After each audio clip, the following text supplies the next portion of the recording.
হাতের ওপর হাত বোলাচ্ছে আর বসে বসে কান্না করছে নীলা। আর নীলার ঠিক সামনেই লাঠি হাতে দাঁড়িয়ে আছে নীলার সদ্য বিবাহিত বর আবির। আজকে আবির আর নীলার বাসর রাত। আর বাসর রাতেই বরের হাতে লাঠির বাড়ি খেয়ে বসে বসে কাঁদছে নীলা। কাঁদতে কাঁদতে নীলা মেঝে থেকে উঠে দাঁড়ালো। আমি ড্যাডির কাছে যাব, তোকে আমি পুলিশে দেব। তোর এত বড় সাহস, তুই এই নীলার গায়ে হাত তুলিস? আমি তোর নামে মামলা করব। নীলার কথা শুনে আবির হাতের লাঠি দিয়ে আবারও সজোরে একটা বাড়ি মারে নীলার পিঠে। ওই, আমি তোমার স্বামী, তোমার সাহস কি করে হয় আমার সাথে তুই তুই করে কথা বলার? আপনি করে বলো, নইলে বাসর রাতে আমার আদর খাওয়ার বদলে মাইর খাইতে হবে তোমার। কিসের বাসর রাত, কিসের আদর? আমি তোর মতো ছোট লোককে নিজের বর হিসেবে কখনোই মানবো না। আমি ড্যাডির কাছে যাব। চুপ, একদম চুপ। ভালো ভালো বলছি, একদম চুপ করো। আর ভালো বউয়ের মতো আমার কথা শোনো, নইলে লাঠির বাড়ি একটাও নিচে পড়বে না। আবিরের কথা শুনে নীলার কান্নার আওয়াজ যেন আরো বেড়ে গেল। এর আগে কখনোই কারো হাতের মাইর খায়নি নীলা, তবে বাসর রাতেই যে তাকে বরের হাতে মাইর খেতে হবে এটা তার ভাবনার বাইরে ছিল। 30 মিনিট আগে লাল টকটকে রঙের পাথরের কারুকাজ করা লম্বা লেহেঙ্গা আর লাল ওড়না পরে বধূর সাজে বসে আছে নীলা। আজকে সন্ধ্যাতেই বিয়ে হয়েছে তার। ড্যাডির মুখে শুনেছে অনেক বড়লোক ঘরের ছেলের সাথে বিয়ে হচ্ছে তার। ছেলেটাকে দেখতেও বেশ হ্যান্ডসাম। যদিও এগুলো সব ড্যাডির মুখেই শুনেছে নীলা, ছেলেকেও দেখেনি একবারও। কারণ ড্যাডির উপর তার অগাধ বিশ্বাস ছিল। সদ্য বিবাহিত বরকে নিয়ে কত শত স্বপ্ন আঁকছিল নীলা এতক্ষণ। বিয়ের পর কোথায় হানিমুনে যাবে, কোন 5 স্টার হোটেলে ক্যান্ডেলাইট ডিনার করবে প্রতিদিন, কোন শপিং মল থেকে দামি দামি শপিং করবে, এইসব নিয়ে আকাশ পাতাল ভাবছিল নীলা। হঠাৎ নীলার ভাবনায় ছেদ পড়ে দরজা খোলার শব্দে। নীলা এমনিতেই অন্য মেয়েদের মতন খুব একটা লজ্জা পায় না, তবে বাসর রাত বলে কথা, তাই না? চাইলেও একটু লজ্জা চলেই আসে। বরকে রুমে ঢুকতে দেখে মাথাটা ঘোমটাটা আরো একটু টেনে নিয়ে গুটি সুটি মেরে বসে রইল নীলা। নীলার সদ্য বিবাহিত বর নীলার সামনে এসে দাঁড়িয়ে রাগী গলায় বলল, বাসর ঘরে বর রুমে ঢুকলে সালাম দিতে হয়, এটা কি তোমায় কেউ বলে দেয়নি নীলা? আবিরের কণ্ঠ শুনে হকচকিয়ে উঠে মাথার ঘোমটাটা সরিয়ে ফেলে নীলা। কারণ কণ্ঠটা ওর খুব চেনা। বরের বেশে আবিরকে সামনে দেখে মাথায় যেন আকাশ ভেঙে পড়ে ওর। আবিরের মতন একজন গরিব ছোট লোকের সাথে ওর বিয়ে হয়েছে, ভাবতেই যেন পাগল পাগল লাগছে নীলার। নীলা দ্রুত বিছানা ছেড়ে নিচে নেমে অবাক হয়ে বলল, আবির, তুমি এখানে? আমার বর কোথায়? তুমি আমার বাসর ঘরে কি করছো? বারে, নিজের সদ্য বিবাহিত বরকে জিজ্ঞেস করছো যে সে তোমার বাসর ঘরে কি করছে? বলি, বাসর ঘরে বর না থাকলে বাসর করবে কার সাথে শুনি? এখন সময় নষ্ট না করে আমি সালাম করো জলদি। হোয়াট? তুমি আমার বর হতেই পারো না। আমার তো বিয়ে হয়েছে বিশাল বড়লোকের ছেলের সাথে, আর তুমি তো একজন ভিখারি। বলো আমার বর কোথায়? আমি আমার বরের কাছে যাব। কবুল বলার সময় তুমি হয়তো বরের নামটা ঠিক করে শোনোনি নীলা, তাই এমন আবল তবল বকছো। তোমার বিয়ে কোনো বড় লোকের ছেলের সাথে নয়, বরং আমার মতো এই ভিখিরির সাথেই হয়েছে। অসম্ভব, এটা হতেই পারে না। আমি মানি না তোর মতো ভিখারিকে আমার বর হিসাবে। আমি চলে যাব এক্ষুনি, এই মুহূর্তে আমি চলে যাব এখান থেকে। ড্যাডি আমার সাথে এমনটা করতেই পারে না। কথাগুলো বলেই দরজার দিকে পা বাড়ায় নীলা। সাথে সাথে রুমের এক কোণায় একটা লাঠি রাখা ছিল, সেটা হাতে নিয়ে নীলার হাতে বাড়ি মেরে দেয় আবির। লাঠির বাড়ি খেয়ে চিৎকার দিয়ে নিচে বসে পড়ে নীলা। তারপরের ঘটনা তো প্রথমেই বলা হলো। ওইভাবে বসে বসে ন্যাকা কান্না না করে এখানে এসে আমার পা টেপো জলদি। বিছানার উপর শুয়ে পড়ে নীলার দিকে তাকিয়ে ওপরের কথাটা বলল আবির। আবিরের কথা শুনে নীলা কাঁদতে কাঁদতে নাক টেনে টেনে বলল, আমি পা টিপতে পারবো না। আমি ড্যাডির কাছে যাব। তোকে আমি পুলিশে দেব। তুই মিথ্যা বলে আমায় বিয়ে করেছিস। তোকে আমি স্বামী বলে মানি না। নীলার কথা শুনে লাঠিটা হাতে নিয়ে আবির রাগী গলায় বলল, কবে রে দুটো বাড়ি খেয়ে ওয়েট করেনি, তাই না? হ্যাঁ, আরো কয়েকটা লাগবে নাকি? কথাটা বলেই বাড়ি মারার জন্য লাঠিটা উঁচু করে ধরলো আবির। সাথে সাথে ভয়ে চোখ বন্ধ করে নিল নীলা। চিৎকার করে বলল, দিচ্ছি দিচ্ছি, আমি পা টিপে দিচ্ছি, আর মেরো না প্লিজ। এই তো আমার ভালো বউ। তাহলে আর বসে না থেকে আসো, কাজও লেগে পড়ো। কথাটা বলেই বিছানায় গিয়ে শটাং হয়ে শুয়ে পড়লো আবির।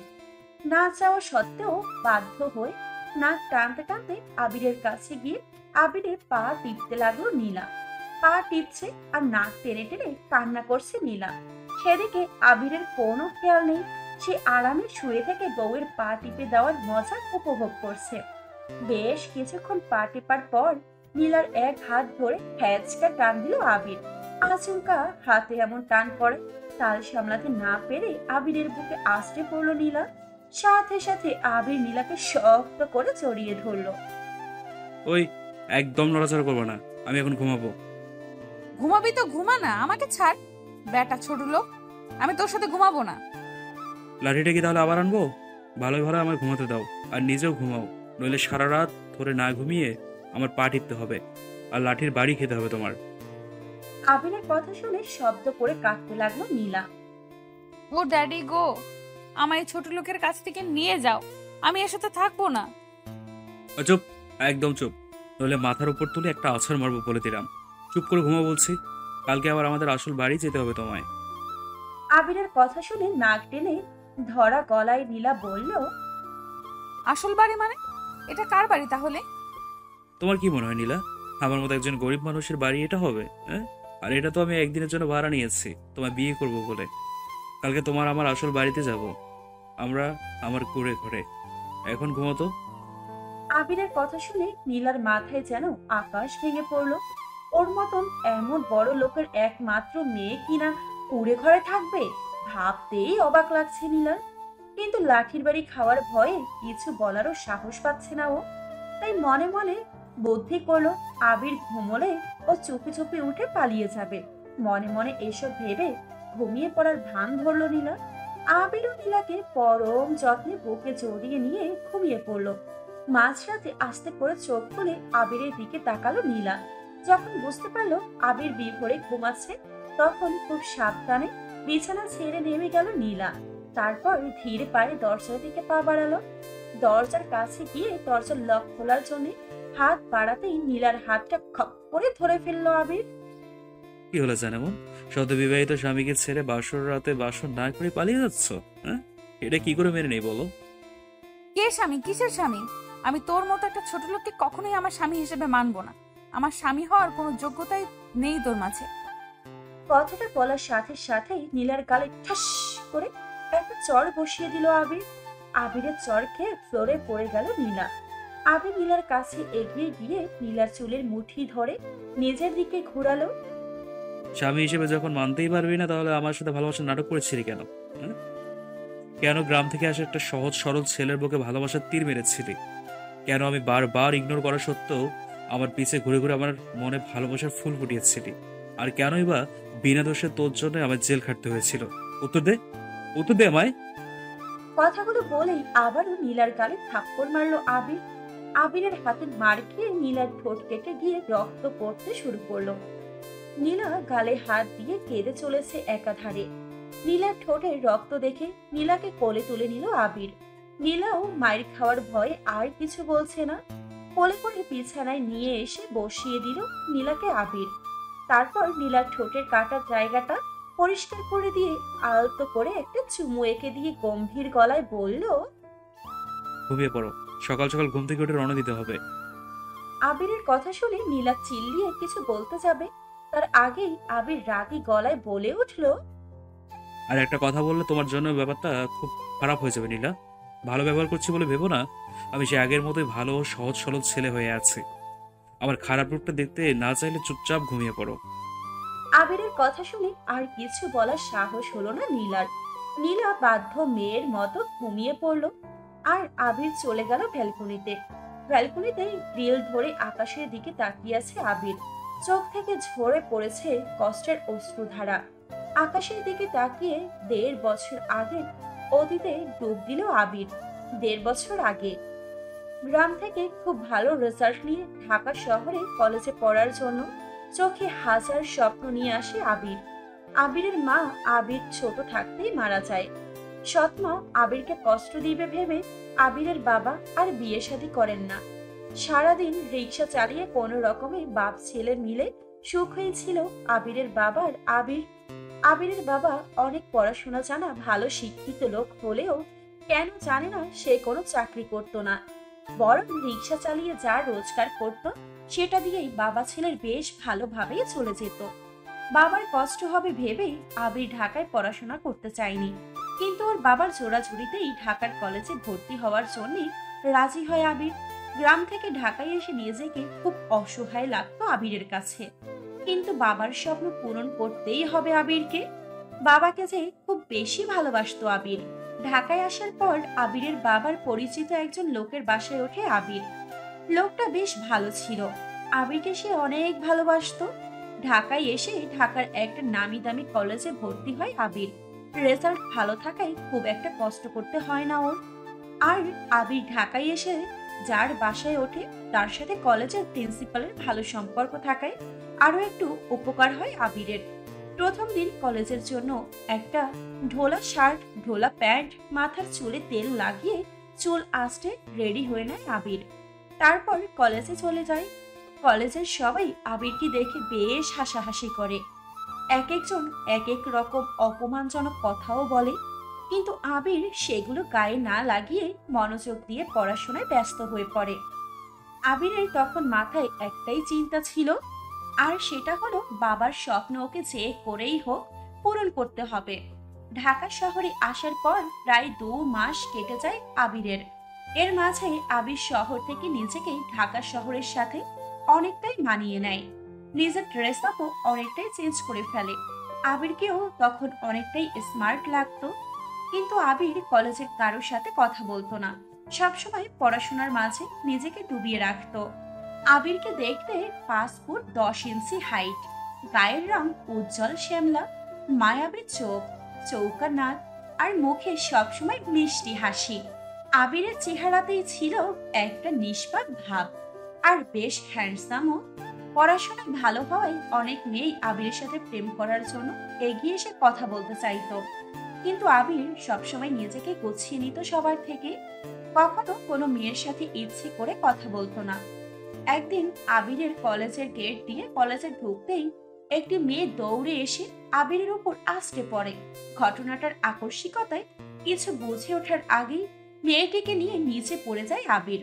হাতে বেশ ব্যথাও পায় আবির, কিন্তু সেদিকে পাত্তা না দিয়ে মেয়েটির দিকে না তাকিয়ে নিজে থেকে তাড়াতাড়ি মেয়েটিকে সরিয়ে নিয়ে উঠে দাঁড়ায় আবির। তারপর অন্যদিকে ঘুরে সরি বলেই হনহনিয়ে সেখান থেকে চলে যায় আবির। এটা মানতে পারে না যে ওকেই ইগনোর করে চলে গেল ঢাকার বিশিষ্ট শিল্পপতির একমাত্র সুন্দরী মেয়ে নীলা। যেমন তার রূপ তেমনই তার অহংকার ভরা, আর রাগটা যেন তার আকাশ ছোঁয়া। ওর দিকে না তাকিয়ে এভাবে চলে যাওয়াকে মেনে নিতে পারে না নীলা। রাগে ফোঁস করতে থাকে ও। আর তখনই নীলার বান্ধবী অনু আর আঁখি এসে বলে, কি রে নীলা, এটা কি হলো বলতো? তোর দিকে একবার ফিরেও তাকালো না ছেলেটা। আহারে, আমাদের তো ভাবতেই অবাক লাগছে, তোকে দেখেও না দেখার মতো করে চলে গেল। এই তোর রূপের বাহার। বান্ধবীদের কথায় মাথায় যেন রক্ত উঠে যায় নীলার। ওই গিয়েও ভুট্টার এত বড় সাহস, ও আমাকে ইগনোর করে, এই নীলাকে ইগনোর করে। ওকে তো আমি মেরেই ফেলবো। মেরে ফেললেই কি সব ঠিক হয়ে যাবে বল? ওই ছেলেটা তো তোকে দেখে এমন ভাব করলো যেন তোর রূপে ওর কিছু যায় আসে না। তাহলে আমি ওকে হাত পা ভেঙে কলেজ থেকে বের করে দেওয়ার ব্যবস্থা করব। তাতে কি তোর অপমানের প্রতিশোধ নেওয়া হবে বল? বরং সবাই বলবে গ্রামের একজন কেউ ভূত তোর মতো রূপবতীকে পাত্তাই দেয়নি। বান্ধবীদের কথায় রাগে যেন নিজের মাথার চুল ছিঁড়তে ইচ্ছে করছে নীলার। তো তবু নীলা নিজেকে শান্ত করে বলল, তাহলে আমি কি করব বল? কি করলে আমার প্রতিশোধ নেওয়া হবে? এমন কিছু কর যেন ওই ছেলেটা তোর পিছনে পোষা কুকুরের মতো ঘুরঘুর করে, তোর ভালোবাসায় পাগল হয়ে যায়। তাহলেই বুঝবো তোর রূপের বাহার। হোয়াট? তোর কি মাথা খারাপ হয়ে গেছে আখি? কি বলছিস কি তুই? আমি কিনা প্রেম করবো ওই গেও ভুট্টার সাথে?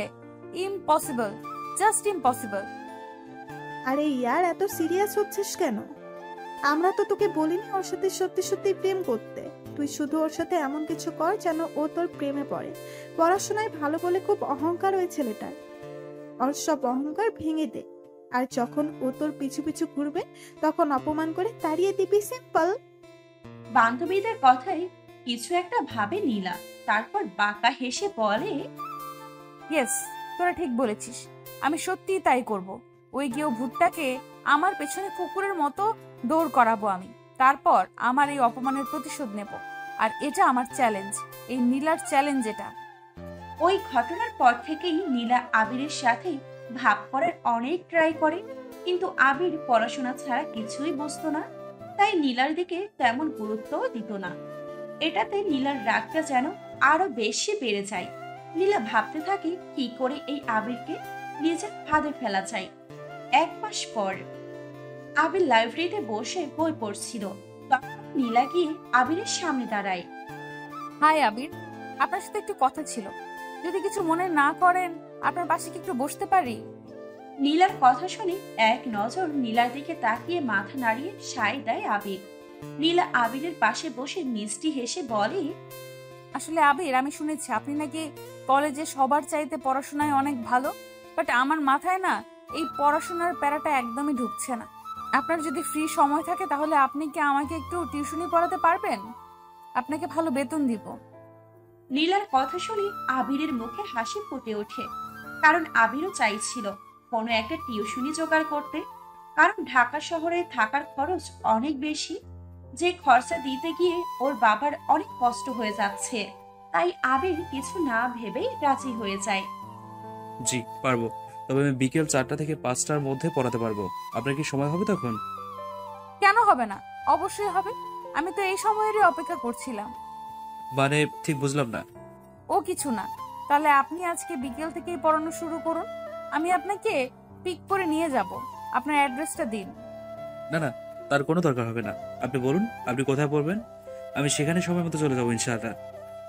তারপর নীলা নিজের বাসার ঠিকানা আবিরকে দিয়ে দেয়।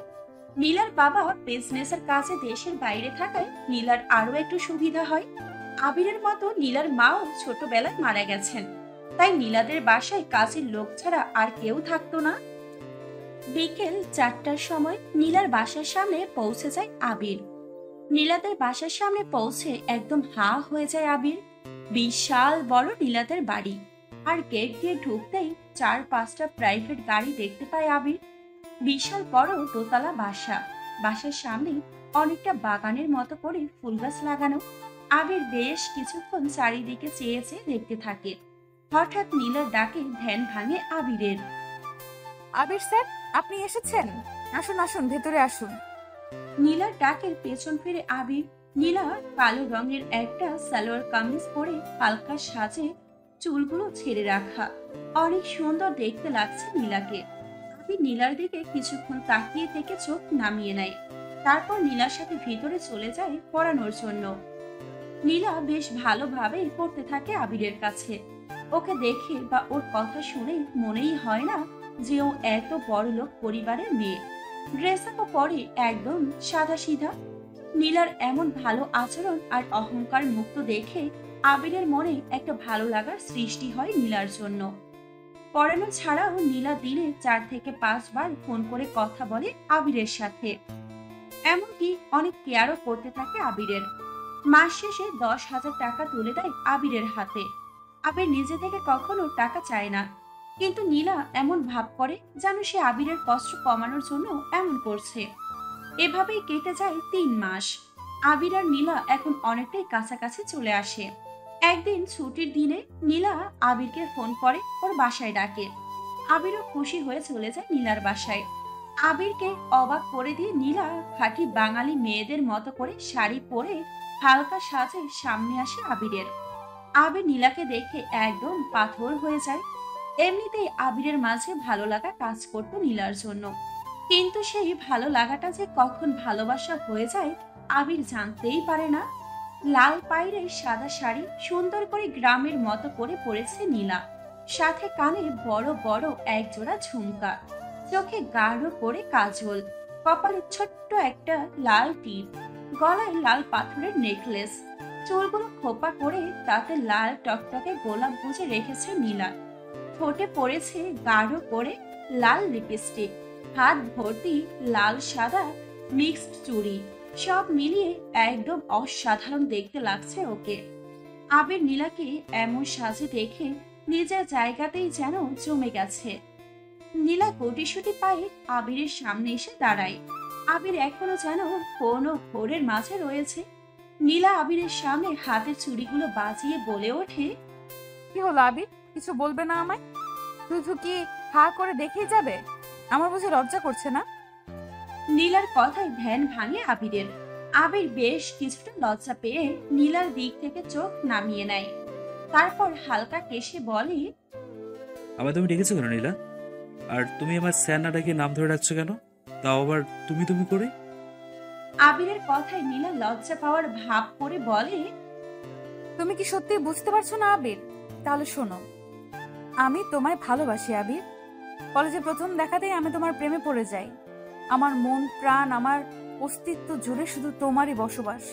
প্লিজ আবির, আমায় ফিরিয়ে দিও না। আজকের এই সাজ আমি শুধু তোমার জন্য, আমার আবিরের জন্য সেজেছি। প্লিজ আবির, আমার ভালোবাসা গ্রহণ করো। তুমি আমায় গ্রহণ না করলে যে আমার আত্মহত্যা করা ছাড়া কোনো উপায় থাকবে না। নীলার কথা শুনে আবির মুখটা শুকিয়ে যায়, কারণ আবিরেরও যে এ কদিনে নীলাকে ভালোবেসে ফেলেছে। এই তুমি কি বলছো কি নীলা? এটা হয় না। কোথায় তুমি আর কোথায় আমি? আমি সামান্য একটা রিক্সাওয়ালার ছেলে, আর তুমি এত বড় লোকের একমাত্র মেয়ে। আমার সাথে তোমার কিছুতেই যায় না নীলা, এটা অসম্ভব। আবিরের কথা শুনে চট করে আবিরকে জড়িয়ে ধরে নীলা। নীলার এমন আচরণে অবাক হয়ে যায় আবির। প্লিজ আবির, এভাবে বলো না। আমি তোমার জন্য আমি সব করতে পারি। আমি আমার সব কিছু ছেড়ে তোমার সাথে চলে যাব। দরকার হলে একবেলা খাবো, তো একবেলা না খেয়ে থাকবো, তবু আমি তোমায় চাই আবির। নইলে আমি বাঁচতে পারবো না তোমায় ছাড়া, মরে যাব আমি। নীলার কথা শুনে আর না করতে পারে না আবির। আবিরও নীলাকে বুকে জড়িয়ে নেয়। তখনও আবির জানতো না তার জন্যে নীলা ঠিক কি প্ল্যান করে রেখেছে। এভাবেই কেটে যায় আরো 10 দিন। এই 10 দিনে নীলা পুরোপুরি ভাবে আবিরের বিশ্বাস জিতে নেয়। নীলা আবিরকে বলে কলেজের মাঠে সবার সামনে ওকে প্রপোজ করতে। আবিরও ভালোবাসা আর বিশ্বাসের কারণে রাজি হয়ে যায়। সেদিন ছিল কলেজের নবীনবরণ উৎসব। আবির লাল টকটকে এক গুচ্ছ গোলাপ হাতে কলেজের সবার সামনে নীলার সামনে গিয়ে দাঁড়ায়। তারপর হাঁটুগিরে বসে নীলার সামনে সকলের সামনে নীলাকে প্রপোজ করে আবির। আবিরের মনে ছিল অফুরন্ত ভালোবাসা আর বিশ্বাস, কিন্তু আবিরের সেই বিশ্বাস এক নিমিষে মাটির সাথে মিশিয়ে দেয় নীলা। আবিরের হাত থেকে ফুলগুলো নিয়ে জোরে ছুঁড়ে মারে আবিরের মুখে। তো সাহস কি করে হয় একজন রিক্সাওয়ালার ছেলে হয়ে আমায় এই নীলাকে প্রপোজ করার? আমার পায়ের জুতার যে দাম, সে দামও নাই তোর। আর তুই কিনা এসেছিস সেই নীলাকে প্রপোজ করতে? এত বড় বুকের পাটা তোর! নীলার এমন আচরণে আবিরের পায়ের নিচের মাটি যেন সরে যায়। নিজের কানকেও বিশ্বাস করতে পারছে না আবির। এসব তুমি কি বলছো নীলা? তোমার কি শরীর খারাপ লাগছে? কি হয়েছে জান? তুমি এমন করছো কেন? How dare you, you idiot! তোর সাহস হয় কি করে আমার সাথে তুমি করে কথা বলার, আমার নাম ধরে ডাকার? তোর চাইতে আমার বাসার চাকর চাকরা নিয়েও বেশি বড় লোক, আর তুই কিনে এসেছিস আমায় প্রপোজ করতে? নীলার কথাগুলো বলতে বলতে সেখানে এসে হাজির হয় 4-5 জন পুলিশের লোক।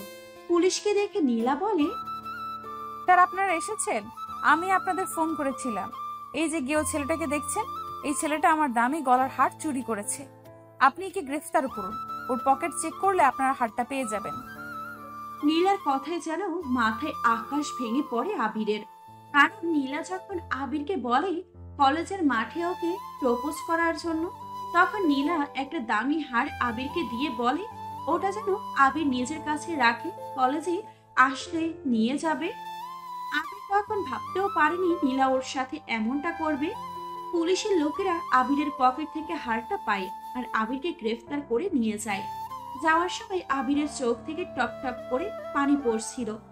বিশ্বাস ভাঙার কষ্টটা যে কতটা বেশি আবির সেটা বুঝতে পেরেছিল। কিন্তু কলেজের মাঠ জুড়ে তখন পড়ছিল হাসাহাসির রোল। জেলখানাতে থাকা অবস্থায় নীলা আসে আবিরের কাছে। নীলাকে দেখে আবির ভেবেছিল নীলা হয়তো নিজের ভুল বুঝতে পেরে ওকে ছাড়াতে এসেছে। কিন্তু নীলা সেদিন বলে ও আবিরের ওপর প্রতিশোধ নেওয়ার জন্য বান্ধবীদের সাথে বাজি ধরে আবিরের সাথে প্রেমের অভিনয় করেছে। আবির সেদিন একটা কথাও বলেনি নীলাকে, শুধু ঘৃণা ভরা অসহায় চোখে তাকিয়েছিল নীলার দিকে। নীলা চলে যাওয়ার একটু পরেই আবিরের কাছে খবর আসে আবির জেলখানায় শুনে ওর বাবা হার্ট অ্যাটাক করে মারা গেছেন। আবির প্রায় পাগল হয়ে যায় ওর বাবার মৃত্যুর শোকে। একমাত্র নীলার কারণে ওর বাবার স্বপ্ন পূরণ করতে পারেনি ও। বাবাকে হারাতে হয়েছিল সেদিন। সেদিন আবির মনে মনে প্রমিস করে নীলার সব অহংকার ও চুরমার করে দিবে। নীলাকে ও একজন প্রকৃত বাঙালি বউ বানাবে। ব্যালকনিতে দাঁড়িয়ে অতীতের সেই কথাগুলো নিয়ে ভাবছিল আবির। আবিরের চোখ দুটো বারবার ভিজে যাচ্ছিল অসম্ভব কষ্টে। ভোর 4:30। মুখের ওপর ঠান্ডা পানির ঝটকা লাগায় ঘুম ভাঙে নীলার। ঘুম ভাঙতে লাফিয়ে উঠে বসে নীলা। তারপর চোখ ডলতে ডলতে বলে, how dare you you stupid! কি করলে কি এটা? এইভাবে আমার মুখে পানি ছুঁড়ে মারার মানে কি? নীলার কথা শুনে গ্লাস হাতে নীলার পাশে বসে থাকা বাঁকা হেসে বলে আবির, মনে হচ্ছে কাল রাতের কথাগুলো সব ঘুমের ঘরে ভুলে গেছো, তাই না নীলা? ওকে, গুড। তুমি চাইলে আমি আবারও মনে করিয়ে দিতে পারি। কথাগুলো বলেই হাতে গত রাতে সে লাঠিটা উঠিয়ে নিল আবির। আবিরের হাতে লাঠি দেখে রাতের সব কথা মনে পড়ে গেল নীলার। ভয়ে নীলা শুকনো ঢোক গিলে বলল, কি কি করবে তো তুমি? আমাকে এত রাতে ঘুম থেকে তোলার মানে কি? এত রাত নয়, বরং ভোর বলো। আর আমি তোমায় তুলেছি কারণ তুমি এখন ফ্রেশ এসে নামাজ পড়বে। তাই যাও, বিছানা থেকে নেমে কাপড় পাল্টে উজু করে এসে নামাজ পড়ো। আবিরের কথা শুনে নীলা ভ্রু কুঁচকে বলল, নামাজ? কিন্তু আমি তো জীবনেও কখনো নামাজ পড়িনি, আর নামাজ পড়তেও জানি না। আমি নামাজ পড়বো না, আমি ঘুমাবো। কথাটা বলেই যেই না শুয়ে পড়তে নিল নীলা, সাথে সাথে আবির নীলার পেছনে একটা বাড়ি মেরে দিল। নীলা চিৎকার করে উঠে নাকে কাঁদতে শুরু করলো। নীলার কান্না দেখে আবির রাগী গলায় বলল, আমি 1 থেকে 5 পর্যন্ত গুনবো। এর মাঝে তোমাকে বিছানা ছেড়ে নেমে ওয়াশরুমে যেতে হবে উজু করার জন্য। তা না হলে একটা বাড়িও নিচে পড়বে না এটার। আবিরের কথা শুনে ঠোঁট উল্টে ন্যাকা কান্না শুরু করলো নীলা। আবির সেদিকে গুরুত্ব না দিয়ে 1, 2, 3 গুনতে শুরু করলো। সাথে সাথে নীলা লাঠির বাড়ি খাওয়ার ভয়ে খাট থেকে নেমে ওয়াশরুমে দৌড় দিল। নীলার অবস্থা দেখে মুচকি হেসে আবির মনে মনে বলল, তোমাকে আমি ভালো করেই ছাড়বো নীলা, কারণ তোমায় আমি ভালোবাসি। তাই তোমাকে একজন ভালো স্ত্রী বানিয়ে ছাড়বো আমি। তার জন্য আমার যা করতে হয় আমি তাই করব।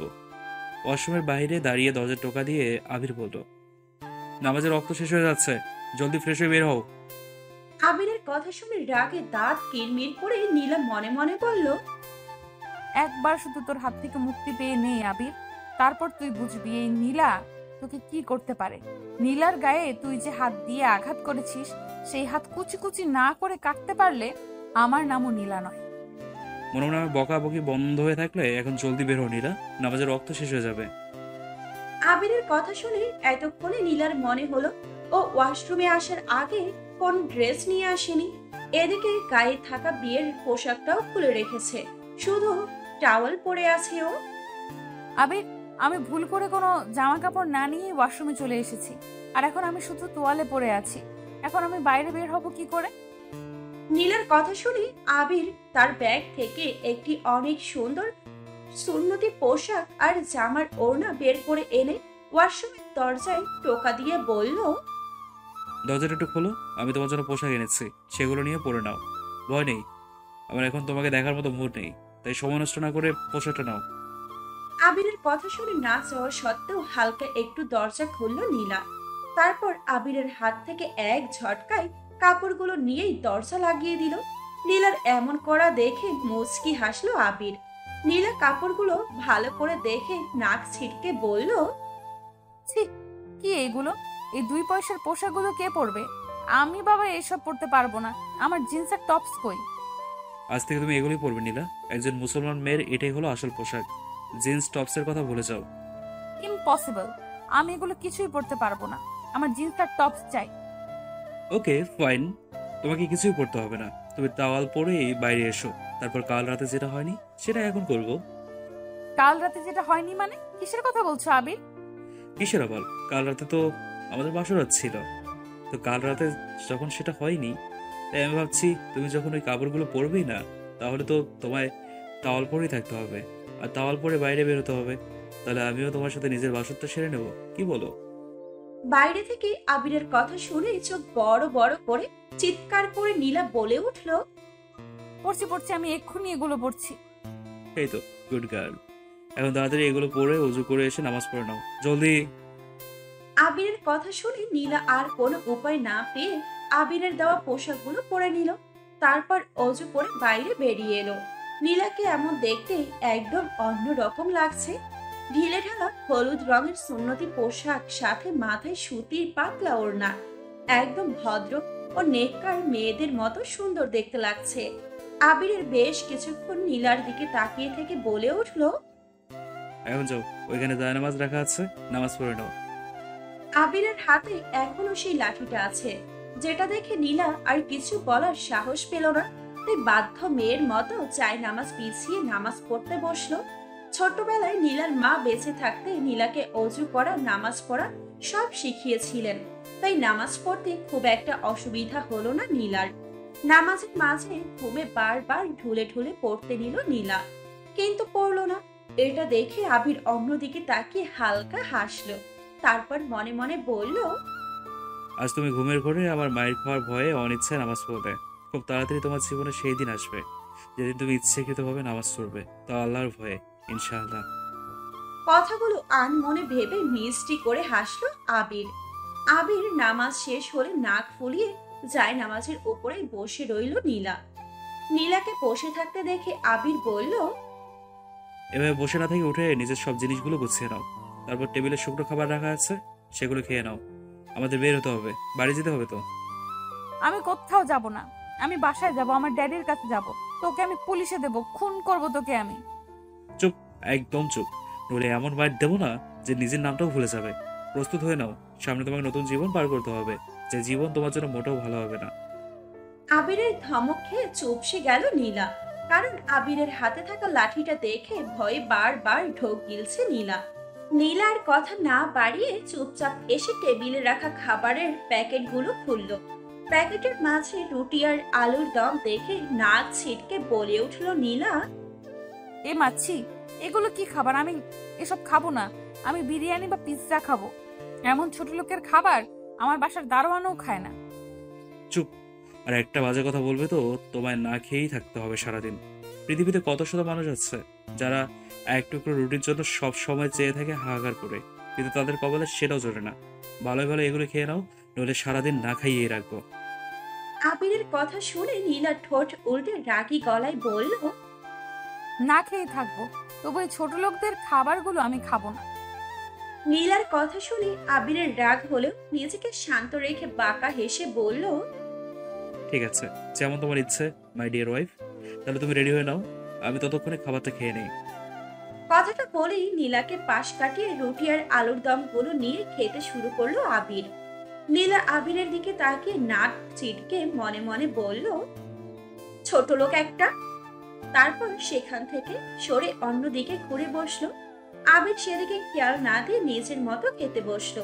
খাওয়া শেষ করে বড় একটা ঢেকুর তুললো আবির। তারপর ঘড়ির দিকে তাকিয়ে বলল, এই রে, দেখতে দেখতে সকাল 8:30 বেজে গেছে। গ্রামে পৌঁছতে পৌঁছতে তো দুপুর হয়ে যাবে। কথাটা বলেই ব্যাগের কাছে এগিয়ে গেল আবির। তারপর ব্যাগ থেকে একটা কালো ঢিলে ঢালা বোরকা বের করে নীলার সামনে এনে বলল, এই নাও নীলা, তাড়াতাড়ি এটা পরে নাও, আমাদের এক্ষুনি গ্রামের উদ্দেশ্যে রওনা হতে হবে। আবিরের কথা শুনে 2 আঙ্গুল দিয়ে বোরকাটা ধরে নিল। নাক মুখ কুচকে বলল নীলা, কি এটা? কি এটা মানে? এটা মানে কি নীলা? তুমি একজন মুসলমানের মেয়ে হয়ে বোরখা চেনো না? এটা বোরখা, যেটা তুমি এখন পরে থাকবে, এখন থেকে পরবে। হোয়াট আর ইউ ক্রেজি আবির? এই নীলা কিনা এমন একটা কালো আলখাল্লা পরবো? অসম্ভব আবির, আমি এটা কিছুতেই পড়তে পারবো না। কিন্তু পড়তে তো তোমাকে হবেই নীলা। আর এটা শুধু আজ নয়, বরং সব সময় বাইরে যাওয়ার সময় পড়তে হবে তোমায়। কারণ আমি চাই না আমার একমাত্র আদরের বউয়ের সৌন্দর্য আমি ছাড়া অন্য কেউ দেখুক। তাই বেশি কথা না বলে দ্রুত এটা পরে রেডি হয়ে নাও, আমাদের দেরি হয়ে যাচ্ছে। কিছুতেই না, আমি মরে গেলেও এই আলখাল্লাটা পরবো না। কিছুতেই না, কিছুতেই না, কিছুতেই না। এতটুকু বলেই বোরখাটা দূরে ছুঁড়ে ফেললো নীলা। সাথে সাথে নীলার গালে থাপ্পড় বসিয়ে দিল আবির। আবিরের থাপ্পড় খেয়ে বিছানায় মুখ থুবড়ে পড়লো নীলা। তখনই নীলার হাত ধরে টেনে তুলে আবির বলল, ভালো ভালো কথা বললে তোর গায়ে লাগে না, তাই না? হ্যাঁ, তোর সাহস কি করে হয় বোরকাটা ছুঁড়ে ফেলার? তুই জানিস না পর্দা মুসলিম নারীদের জন্য ফরজ কাজ হয়েছে, ফরজ করা হয়েছে? আর তুই কিনা সেই পর্দা করার বস্তুকে ছুঁড়ে ফেলেছিস। আজকের পর আর কখনো বোরকার সাথে এরকম অবমাননা করলে তুই ভাবতেও পারবি না আমি তোর কি হাল করব। পর বলছি এটা, জলদি পর। আবিরের হাতে থাপ্পড় খেয়ে ভ্যা ভ্যা করে কাঁদতে লাগলো নীলা। তারপর আর কোনো উপায় না পেয়ে বোরখাটা পরে নিল আর মনে মনে বুদ্ধি পাকালো, একবার শুধু এই বাসা থেকে বের হয়ে নি, তারপর তোকে কি করে যে শায়েস্তা করতে হয় আমি দেখে নিব আবির। তোকে যদি আমি গণপিটুনি খাইয়ে না মারতে পারি তাহলে আমার নামও নীলা নয়। মনে মনে কথাগুলো ভাবতেই আবির নীলার দিকে তাকিয়ে বলে উঠল, তোমার সে আশায় বালি মাই সুইটহার্ট। তুমি ভুল করে ভেবো না যে এই বাসা থেকে বেরোইয়ে তুমি কোনো সিন ক্রিয়েট করবে, তাহলে তোমার জন্য ব্যাপারটা একটু ভালো হবে না। কারণ তুমি এখন যে ড্রেসটা পরে আছো বোরকার নিচে, সেই ড্রেসটার ভিতরে চেনের ভিতর 2টা তেলাপোকা আর 6-7টা চেল্লা ভরে রাখা আছে। তুমি যদি রাস্তায় একটু বাড়াবাড়ি করার চেষ্টা করো, তাহলে আমি এই ছোট্ট রিমোট টিপ দেবো আর সেগুলো চেইন খুলে বেরিয়ে তোমার সারা শরীরে দৌড়ে দৌড়ে বেরাবে। আবিরের কথা শুনে ভয়ে জোরে একটা চিল্লানি দিল নীলা। নীলার চিল্লানি থামানোর জন্য আবির হঠাৎ করে নীলার ঠোঁটে ঠোঁট বসালো। তারপর নীলা কিছুক্ষণ করে শান্ত হলে নীলাকে ছেড়ে দিয়ে আবির বাঁকা হেসে বলল, আগে বললেই হতো যে তুমি এখন বড়ের আদর খেতে চাও, শুধু শুধু এমন চিল্লানোর গিয়েছিল। হ্যাঁ, আবিরের কথা শুনে নীলার শরীর যেন রাগে দুঃখে চলে যাচ্ছে। নীলা বুঝতে পেরেছে আবিরের কথা শোনা ছাড়া ওর আর কোনো উপায় নেই। তাই নীলা আর কিছু না বলে রাগের সাপের মতন ফোঁস ফোঁস করতে করতে আবিরের সাথে রওনা হলো। বাসা থেকে বের হতেই বাসার সামনে একটা সিএনজি দাঁড়ানো দেখতে পেল নীলা। আবির নীলার হাত ধরে নিয়ে গিয়ে সিএনজিতে বসিয়ে দিল আর নীলার পাশে নিজেও বসলো। সিএনজি চালক আবিরের দিকে তাকিয়ে বলল, কি রে আবির, ভাবির মুখটা একটু দেখতে দিবি না? এভাবে পর্দা করে নিয়ে যাচ্ছিস যে, নিজের বন্ধুর কাছেও বউকে লুকাবি? কি করবো বলো, আমার বোটা না অনেক পর্দাশীল নেকার, তাই স্বামী ছাড়া নিজের সৌন্দর্য কারো কাছে প্রকাশ করতেই চায় না। তুই চল তো, দেরি হয়ে যাচ্ছে। আবিরের কথা শুনে রাগে ফোঁস ফোঁস করতে করতেই নীলা কিছু বলবে আর তখনই আবির হাতের রিমোটটি নীলাকে দেখালো। সাথে সাথে ভয়ে চুপসে গেল নীলা আর চুপচাপ স্থির হয়ে বসে রইল। প্রায় 3 ঘন্টা জার্নি করার পর গ্রামে এসে পৌঁছালো আবির নীলাকে নিয়ে। সিএনজি থেকে নেমে সিএনজি চালককে চলে যেতে বলল আবির। তারপর নীলার হাত ধরে নিয়ে হাঁটতে শুরু করলো। নীলার যেন নিজেকে বন্দি পাখি মনে হচ্ছে, ভয়ে কিছু বলতেও পারছে না, কারণ আবির বারবার নীলাকে ওই রিমোট টেপার হুমকি দিচ্ছে। এদিকে গরমে ঘেমে একাকার অবস্থা নীলার। একটুখানি পথ হেঁটেই ধপ করে নিচে বসে পড়লো নীলা। তারপর কাঁদো কাঁদো গলায় বলল, আমি আর হাঁটতে পারবো না, আমার পা ছিলে গেছে। ও মা গো। নীলাকে বসতে দেখে আবির হাঁটু ভেঙে বসে নরম গলায় বলল, সরি সোনা, খুব কষ্ট হচ্ছে তাই না? কিন্তু কি করবো বলো তো, এটা তো গ্রাম, এখানে তো তোমায় আমি করেও নিতে পারবো না, লোকে খারাপ বলবে। তাই আর একটু কষ্ট করে হাঁটো, আমরা প্রায় পৌঁছে গেছি। আবিরের কথা গায়ে কাটার মতন বিঁধছে নীলার, কিন্তু ভয়ে কিছুই বলতে পারছে না। এদিকে দুপুরও গড়িয়ে যাচ্ছে, প্রচন্ড রোদ উঠেছে। আবির নীলার হাত ধরে আবারও হাঁটতে শুরু করলো। কিছুক্ষণের মাঝে একটি নিরিবিলি জায়গায় একটা বাড়ির সামনে গিয়ে পৌঁছলো ওরা। বাড়িটির আশেপাশে কোনো বাড়ি নেই, আছে বেশ দূরে দূরে। বাড়িটা টিনের তৈরি হলেও অসম্ভব সুন্দর ও বড় বাড়ি। গেটের তালা খুলে নীলাকে নিয়ে ভেতরে গেল আবির। তারপর ভিতর থেকে গেটের তালা আটকে দিল। রঙিন টিন দিয়ে বাংলা করা তোলা 4 রুম বিশিষ্ট বাড়ি। বাড়িটি ধোয়া মেঝে প্লাস্টার করা। ঘর থেকে বেরিয়ে ডান পাশেই রয়েছে রান্নাঘর আর বাম পাশে বাথরুম ও টয়লেট। বাড়ির উঠোনটা অনেক বড়। উঠোনের এক পাশে বড় বড় 2টি ছাউনিওয়ালা খাঁচা, সেগুলো খালি, হয়তো হাঁস মুরগির খাঁচাগুলো। উঠোনের আরেক পাশে অনেকগুলো ফুল ও পাতাবাহার গাছ লাগানো। বাড়ির পেছনে নানা রকমের ফল মূল ও সবজির বাগান, সাথে বড় একটা পুকুর। পুকুরে হয়তো মাছও আছে। গেটের তালা দিয়ে নীলার দিকে তাকিয়ে আবির নিজের হাতের রিমোটটা তুলে ধরে তাতে টিপ দিয়ে বলল, এই নাও সুইটার, আমি রিমোটে টিভি দিয়েছি। আবিরের বলতে দেরি, কিন্তু নীলা চিৎকার করে নিজের বোরখা খুলে ছোটাছুটি করতে দেরি হলো না। নীলা চিৎকার করতে করতে নিজের বোরখা খুলে ছুঁড়ে ফেলে জামা খোলার জন্য পাগল হয়ে গেল। ওর যেন কোনো হুঁশই নেই ভয়ে। আবির হাসতে হাসতে নীলাকে বুকের মাঝে জড়িয়ে ধরে বলল, শান্ত হও নীলা, শান্ত হও। এই যে আমার মাঝে কিছুই নেই, আমি তোমায় এমনি ভয় দেখিয়েছি, শান্ত হও। আবির কথা শুনে ছোটাছুটি বন্ধ করে শরীরের সব শক্তি দিয়ে আবিরকে ধাক্কা দিয়ে নিজের থেকে সরিয়ে দিল নীলা। তারপর কাঁদতে কাঁদতে দাঁত কিরমির করে বলল, আবির, তুই কাল থেকে আমার সাথে যে অন্যায়গুলো করে চলেছিস তার শাস্তি তুই পাবি। আমি তোকে ছাড়বো না। আর একটু হলে আমি সত্যি হার্ট অ্যাটাক করে মারা যেতাম। তুই কেন করলি আমার সাথে এমন? আমি ড্যাডির কাছে যাব, থাকবো না তোর সাথে এক মুহূর্তও না। নীলার কথা শুনে আবির শান্ত গলায় বলল, সরি সুইটার, তুমি তো আমার কাছ থেকে আর কোথাও যেতে পারবে না। তোমার ইচ্ছে হোক আর অনিচ্ছা, তোমাকে আমার কাছে এখানেই থাকতে হবে। আর আমি যা বলবো সেই মতো চলতে হবে, কারণ তোমার পালানোর সব রাস্তা আমি বন্ধ করে রেখেছি। আবিরের কথা শুনে রাগে ফোঁস ফোঁস করতে লাগলো নীলা। আবির সেটাকে পাত্তা না দিয়ে বারান্দায় রাখা চেয়ারে গিয়ে পায়ের ওপর পা তুলে বসে বলল, সাপের মতো ফুসফুস করা হয়ে গিয়ে থাকলে রুমে যাও, তারপর ওয়াশরুমে গিয়ে কাপড় পাল্টে উজু করে নামাজ পড়তে বসো। জোহরের রক্ত পার হয়ে যাচ্ছে। যাব না আমি রুমে, পড়বো না আমি নামাজ। ছোট লোকের বাচ্চা ছোট লোক, আমি তোকে দেখে নিব। একবার শুধু তোর কাছ থেকে রক্ষা পেয়ে নেই, তারপর বুঝবে এই নীলা কি জিনিস। নীলার মুখে ছোট লোকের বাচ্চা কথাটা শুনে মাথায় রক্ত উঠে গেল আবিরের। আবির চেয়ার ছেড়ে দৌড়ে এসে নীলার চুলের মুঠি ধরে বলল, আজকে একবার শুনলাম তোর মুখে এই ভাষা, দ্বিতীয়বার এই ধরনের ভাষা শুনলে তোর জিভ টেনে ছিঁড়ে ফেলবো আমি। ভুলে যাস না আমার বাবা তোর শ্বশুর হয়, কথাটা মনে রাখবি তো ভালো, নইলে তুই ভাবতেও পারবি না তোকে আমি কি হাল করব। আর একটা কথা কান খুলে শুনে রাখ নীলা, এই বাড়িতে তোকে যদি আমি খুন করেও ফেলি কেউ জানবে না। হ্যাঁ, তাই আমি যেভাবে বলবো সেভাবে চলবি, তোর জন্য মোটেও ভালো হবে না। কথাগুলো বলেই নীলাকে ধাক্কা দিয়ে ছেড়ে দিল আবির। নীলা বুঝতে পারলো আবিরের কথা শোনা ছাড়া ওর আর কোনো উপায় নেই। তাই বাধ্য হয়েই নাক ঘুরিয়ে ঘরে চলে গেল। ঘরে গিয়ে সারা রুমটা চোখ বুলালো নীলা। রুমটা অনেক সুন্দর করে সাজানো গোছানো ও পরিপাটি, কিন্তু তবুও নীলার পছন্দ হলো না। কারণ নীলার তো দালান কোঠায় থাকার অভ্যাস, এমন টিনের ঘরে নয়। একটু পর রুম থেকে বেরিয়ে আবিরের সামনে এসে রাগী গলায় নীলা বলল, আমি গোসল করব। গোসল করবে ভালো কথা, তো তোমায় ধরে রেখেছে কে শুনি? সামনে তো ওয়াশরুম আছে, যাও গোসল করো গিয়ে, আমাকে বলার কি আছে? গোসল করে পড়বো কি আমি? আমার ড্রেস কোথায়? ও তাই বলো, আমি তো অন্য কিছু ভেবেছিলাম। আচ্ছা চলো আমার সাথে। কথাটা বলেই নীলার হাত ধরে নিয়ে রুমে গেল আবির। তারপর আলমারি খুলে নীলাকে বলল, এখানে তোমার জন্য অনেক জামা কাপড় আর শাড়ি রাখা আছে, যেটা খুশি পড়তে পারো। ইস, এগুলো জামা কাপড় হলো? সবগুলোই তো কেমন ঢিলে ঢালা ছোট লোকদের পোশাক। আমি জিন্স আর ফতুয়া পরবো। একবার বললে কি তোমার গায়ে কথা লাগে না নীলা? হ্যাঁ, নাকি তুমি কানে কম শোনো?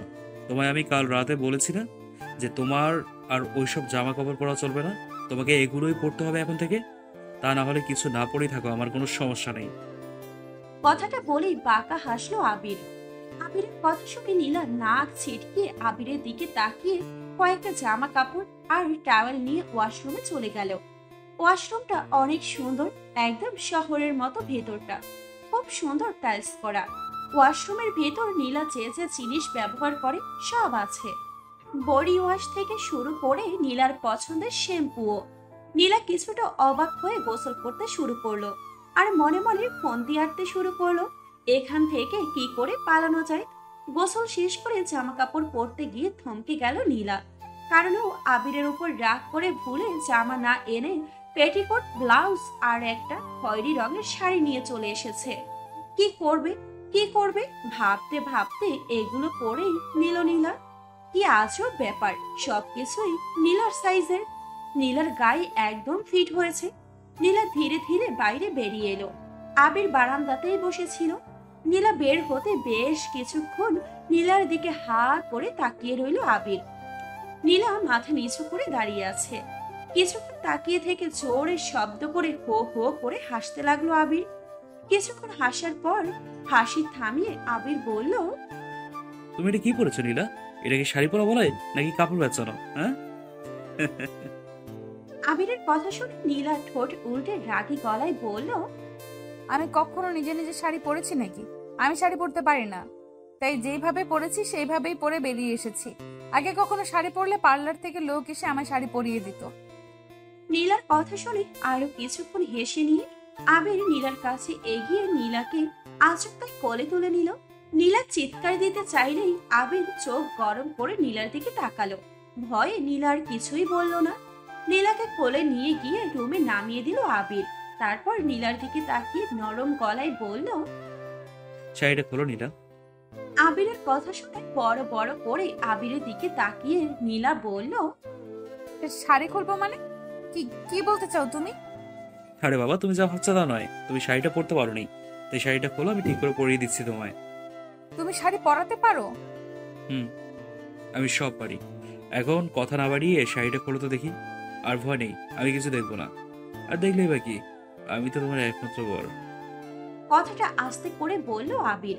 আবিরের কথা শুনে নীলা ভ্রু কুঁচকে বলল, কিছু বললে? কই কিছু বলিনি তো। নীলার কথা না বাড়িয়ে টাওয়েল দিয়ে নিজেকে ঢেকে শাড়িটা খুলে দিল। আবির অনেক যত্ন সহকারে শাড়িটা পরিয়ে দিল নীলাকে। নীলা অবাক চোখে সারাক্ষণ তাকিয়ে রইল আবিরের দিকে। শাড়ি পরানো শেষ হলে গম্ভীর গলায় আবির বলল, অনেক বেলা হয়ে যাচ্ছে, নামাজটা পড়ে নাও, আমিও গোসল করে আসছি। কথাটা বলে আবির চলে যেতেই নীলা পুরো রুমে গেটের চাবি খুঁজতে শুরু করলো। আবির গোসল করছে আর অতীতের কথাগুলো নিয়ে ভাবছে।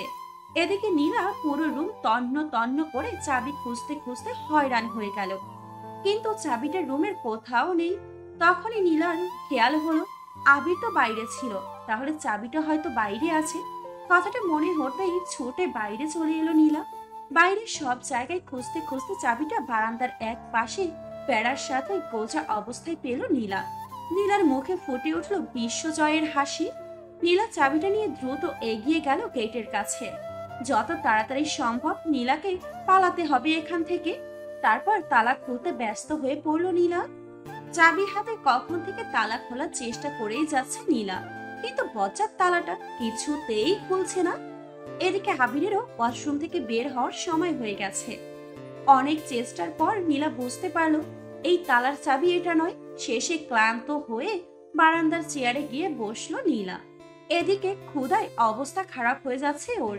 ইস, কেন যে সকালে আবিরের উপর জেদ ধরে রুটিগুলো খেলো না, এটা ভেবেই যেন আরো বেশি ক্ষুধা লেগে যাচ্ছে নীলার। নীলা পেটে হাত দিয়ে ধরে মুখটাকে কুঁচকে বসে আছে। কি ব্যাপার প্রিয়তমা, তালা খুলতে না পেরে ক্ষুধা লেগে গিয়েছে বুঝি? হ্যাঁ? আবিরের কথা শুনে চমকে উঠলো নীলা। দেখলো আবির গোসল করে মাথা মুছতে মুছতে ওয়াশরুম থেকে বাইরে বেরিয়ে ওর দিকে বাঁকা হেসে তাকিয়ে আছে। আবির একটা লুঙ্গি পরেছে, শুধু গায়ে কোনো গেঞ্জি নেই। আবিরের উন্মুক্ত বুকের দিকে চোখ পড়তেই মাথা নিচু করে অন্যদিকে তাকালো নীলা। আবির নীলাকে পাশ কাটিয়ে রুমে চলে গেল। তারপর একটু পর বেরিয়ে এসে নীলার সামনে একটা প্যাকেট ধরে বলল, এই নিন ম্যাডাম, এই প্যাকেটে বিরিয়ানি আছে, খেয়ে আমাকে উদ্ধার করেন আর তাড়াতাড়ি নামাজটা পড়ে নিন।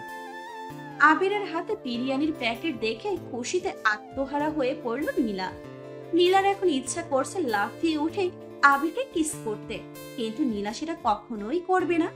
তাই আবিরের হাত থেকে বিরিয়ানির প্যাকেটটা ছো মেরে নিয়ে তাড়াতাড়ি প্যাকেটটা খুলে খেতে শুরু করলো। নীলার এভাবে খাওয়া দেখে মুচকি হাসলো আবির। তারপর রুমে গিয়ে সাদা রঙের একটা পাঞ্জাবি পরে নামাজে দাঁড়ালো। নামাজ শেষ করে নীলার জন্য অনেক দোয়া করলো আবির। নীলাকে যেন সঠিক পথে ফিরিয়ে আনতে পারে, তার জন্য আল্লাহর নিকট সাহায্য প্রার্থনা করলো। মোনাজাত শেষে জায়নামাজ তুলে রেখে বাইরে এসে আবির দেখলো নীলা বিরিয়ানি খেয়ে শেষ করে চেয়ারের উপরেই ঘুমিয়ে পড়েছে, আর নীলার আঁচলটা সরে গিয়ে নিচে পড়ে আছে। নীলার এভাবে ঘুম থেকে আবিরের আর ডাকতে ইচ্ছে করলো না, তাই নীলার আঁচলটা ঠিক করে দিয়ে নীলাকে চেয়ার থেকে কোলে নিয়ে রুমে গিয়ে বিছানায় শুয়ে দিল। তারপর নিজে চলে গেল জানালার পাশে। জানালা দিয়ে খুব সুন্দর বাইরের প্রকৃতি দেখা যায়। অনেক বড় সবুজ শ্যামল কাঁচা ধানের মাঠ। মাঠের ওই প্রান্তে রয়েছে আখ আর ভুট্টার বাগান। অনেক কৃষক কাজ করছে সেই মাঠে। অনেক দূরে দেখা যায় কিছু ছোট্ট ছোট্ট বাড়িঘর। এক কথায় যাকে বলে অপরূপ প্রাকৃতিক দৃশ্য। কিন্তু আবিরের মন এখন সেদিকে নেই। আবির তার নীলার চিন্তায় মগ্ন। বেশ কিছুক্ষণ জানালার ধারে দাঁড়িয়ে থেকে জানালা আটকে দিয়ে নীলার পাশে এসে বসলো আবির। তারপর কিছুক্ষণ নীলার দিকে তাকিয়ে থেকে নীলাকে জড়িয়ে ধরে নিচেও ঘুমিয়ে পড়লো। বাইরে কিছু বাচ্চা ছেলে মেয়েদের চিৎকার চেঁচামেচির শব্দে ঘুম ভাঙলো নীলার। গ্রামের বাড়ির এই একটা সমস্যা, দিনের বেলায় গ্রামের সব বাচ্চা ছেলে মেয়েরা অবাধে ঘুরে বেড়ায় আর চিৎকার চেঁচামেচি করে। ঘুম ভাঙতে নিজেকে আবিরের বুকে আবিষ্কার করলো নীলা। আবির ওকে শক্ত করে নিজের বুকে জড়িয়ে ধরে ঘুমিয়ে আছে, যেন ছেড়ে দিলেই হারিয়ে যাবে। আবিরের এতটা কাছে থেকে কেমন একটা ভালো লাগা কাজ করছে নীলার মনে। আবিরের ঘুমন্ত মুখটা বড়ই নিষ্পাপ লাগছে দেখতে। নীলা বেশ কিছুক্ষণ আবিরের দিকে তাকিয়ে আছে এক নজরে। হঠাৎ নীলাকে অবাক করে দিয়ে ঘুমন্ত আবির চোখ বন্ধ রেখে বলে উঠলো, এভাবে তাকিয়ে দেখো না, নজর লেগে যাবে। নইলে উল্টাপাল্টা কিছু করে বসলে দোষ দিতে পারবে না আমায়।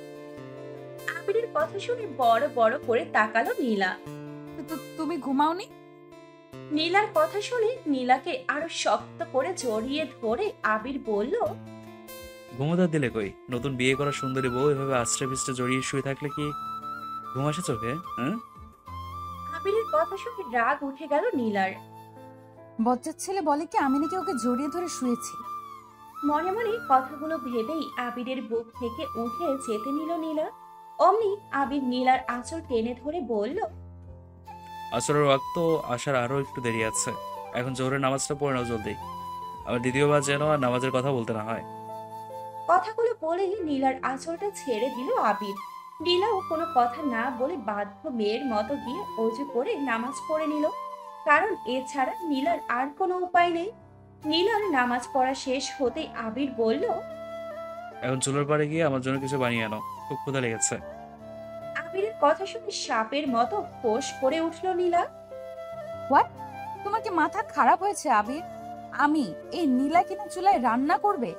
Impossible, just impossible. ওই হ্যালো, ইম্পসিবলকে কিভাবে পসিবল করতে হয় তাই আবির ভালো করে জানে। হ্যাঁ, তুমি ভালোই ভালো যাবে নাকি তোমায় আমি রাগীর লুকটা দেখাবো? কোনটা? তুমি যাই করো না কেন আবির, আমার পক্ষে চুলায় রান্না করা সম্ভব নয়। আর শুধু চুলায় কেন, আমি কোনো কিছুতেই রান্না করতে পারবো না, জাস্ট ইম্পসিবল। নীলার কথা শুনে পাঞ্জাবির হাতা ফোল্ড করতে করতে আবির বলল, ওকে সুইটার্ট, যেমন তোমার ইচ্ছে। কথাটা বলেই নীলার কাছে এসে নীলার কোমর জড়িয়ে ধরলো আবির। তারপর নীলার কানের কাছে মুখ নিয়ে বলল, যেহেতু তুমি আমায় কিছু বানিয়ে দেবে না খাওয়ার জন্য, সেহেতু আমি তোমাকেই খাবো। খুব ক্ষুধা লেগেছে তো। আবিরের কথা শুনে নীলা বড় বড় করে তাকিয়ে তুতলিয়ে বলল, আমায় খাবে মানে তুমি কি রাক্ষস নাকি যে মানুষ খাবে? আমি মানুষ খাবো? তোমায় কে বলো নীলা? আমি তো আমার বউকে খাবো, আমার গুলো বড় নাদুস নাদুস আদরের বউটাকে। দেখো আবির, আমি কিন্তু চিৎকার করব, তুমি সত্যি একজন রাক্ষস হয়ে গেছো। সে তুমি আমায় যাই বলো সুইটার্ট, আমি তো তোমায় আজকে খাবোই। তোমার গুলুমুলু গাল দুটো দেখেই কেমন যেন ক্ষুধা বেড়ে যাচ্ছে আমার। মনে হয় খুব ইয়াম্মি লাগবে।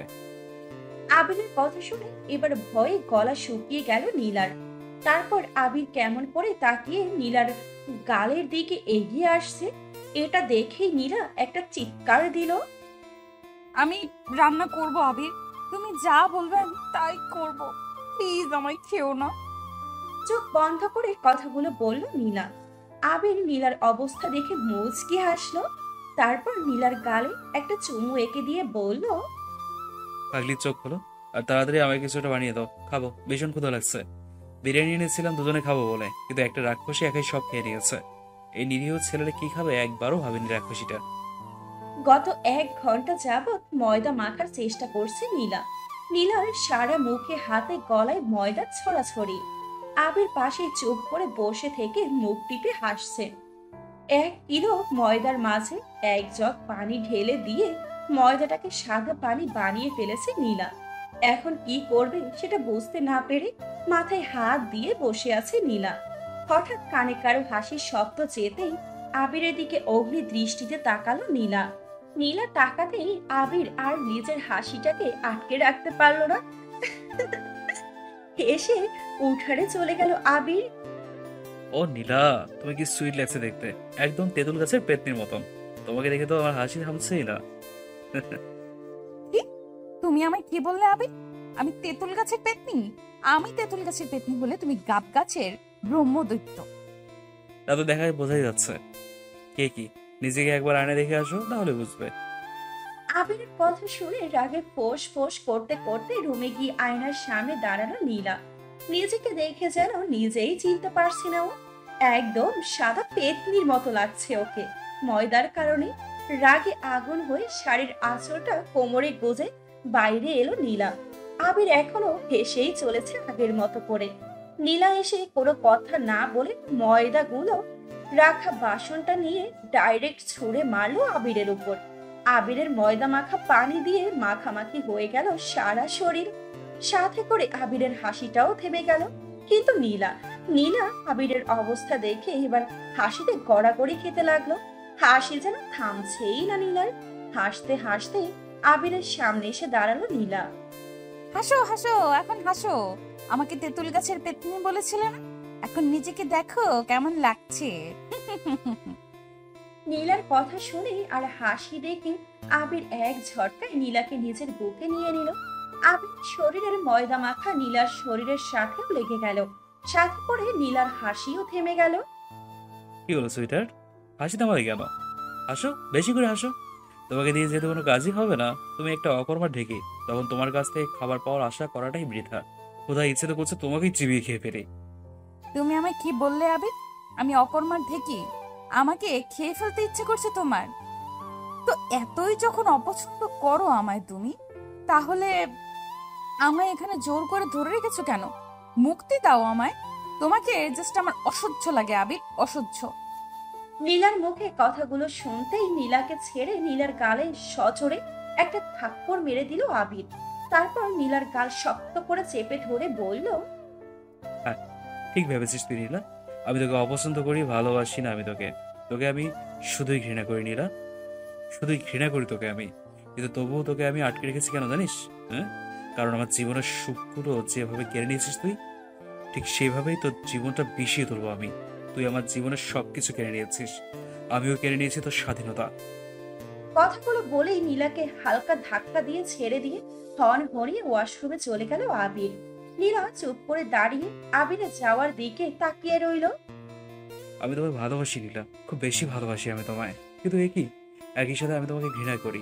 পৃথিবীতে আমার ঘৃণা ও ভালোবাসা দুটো একসাথে পাওয়ার যোগ্য যদি কেউ থাকে, সে হলো তুমি নীলা, আর কেউ নয়। তুমি আমার কাছ থেকে আমার মাথার উপরের ছাদের মতো আমার বাবাকে কেড়ে নিয়েছো। আমাকে জেল খাটতে বাধ্য করেছো বিনা দোষে। পুরো কলেজের সামনে আমায় তুমি চোর বানিয়ে ছেড়েছো নীলা। তোমাকে তো আমি এত সহজে ছাড়বো না। তিলে তিলে কষ্ট দিয়ে মারবো আমি তোমায়। তবে সেই কষ্টের মাঝেও মিশে থাকবে তোমার প্রতি আমার ভালোবাসা।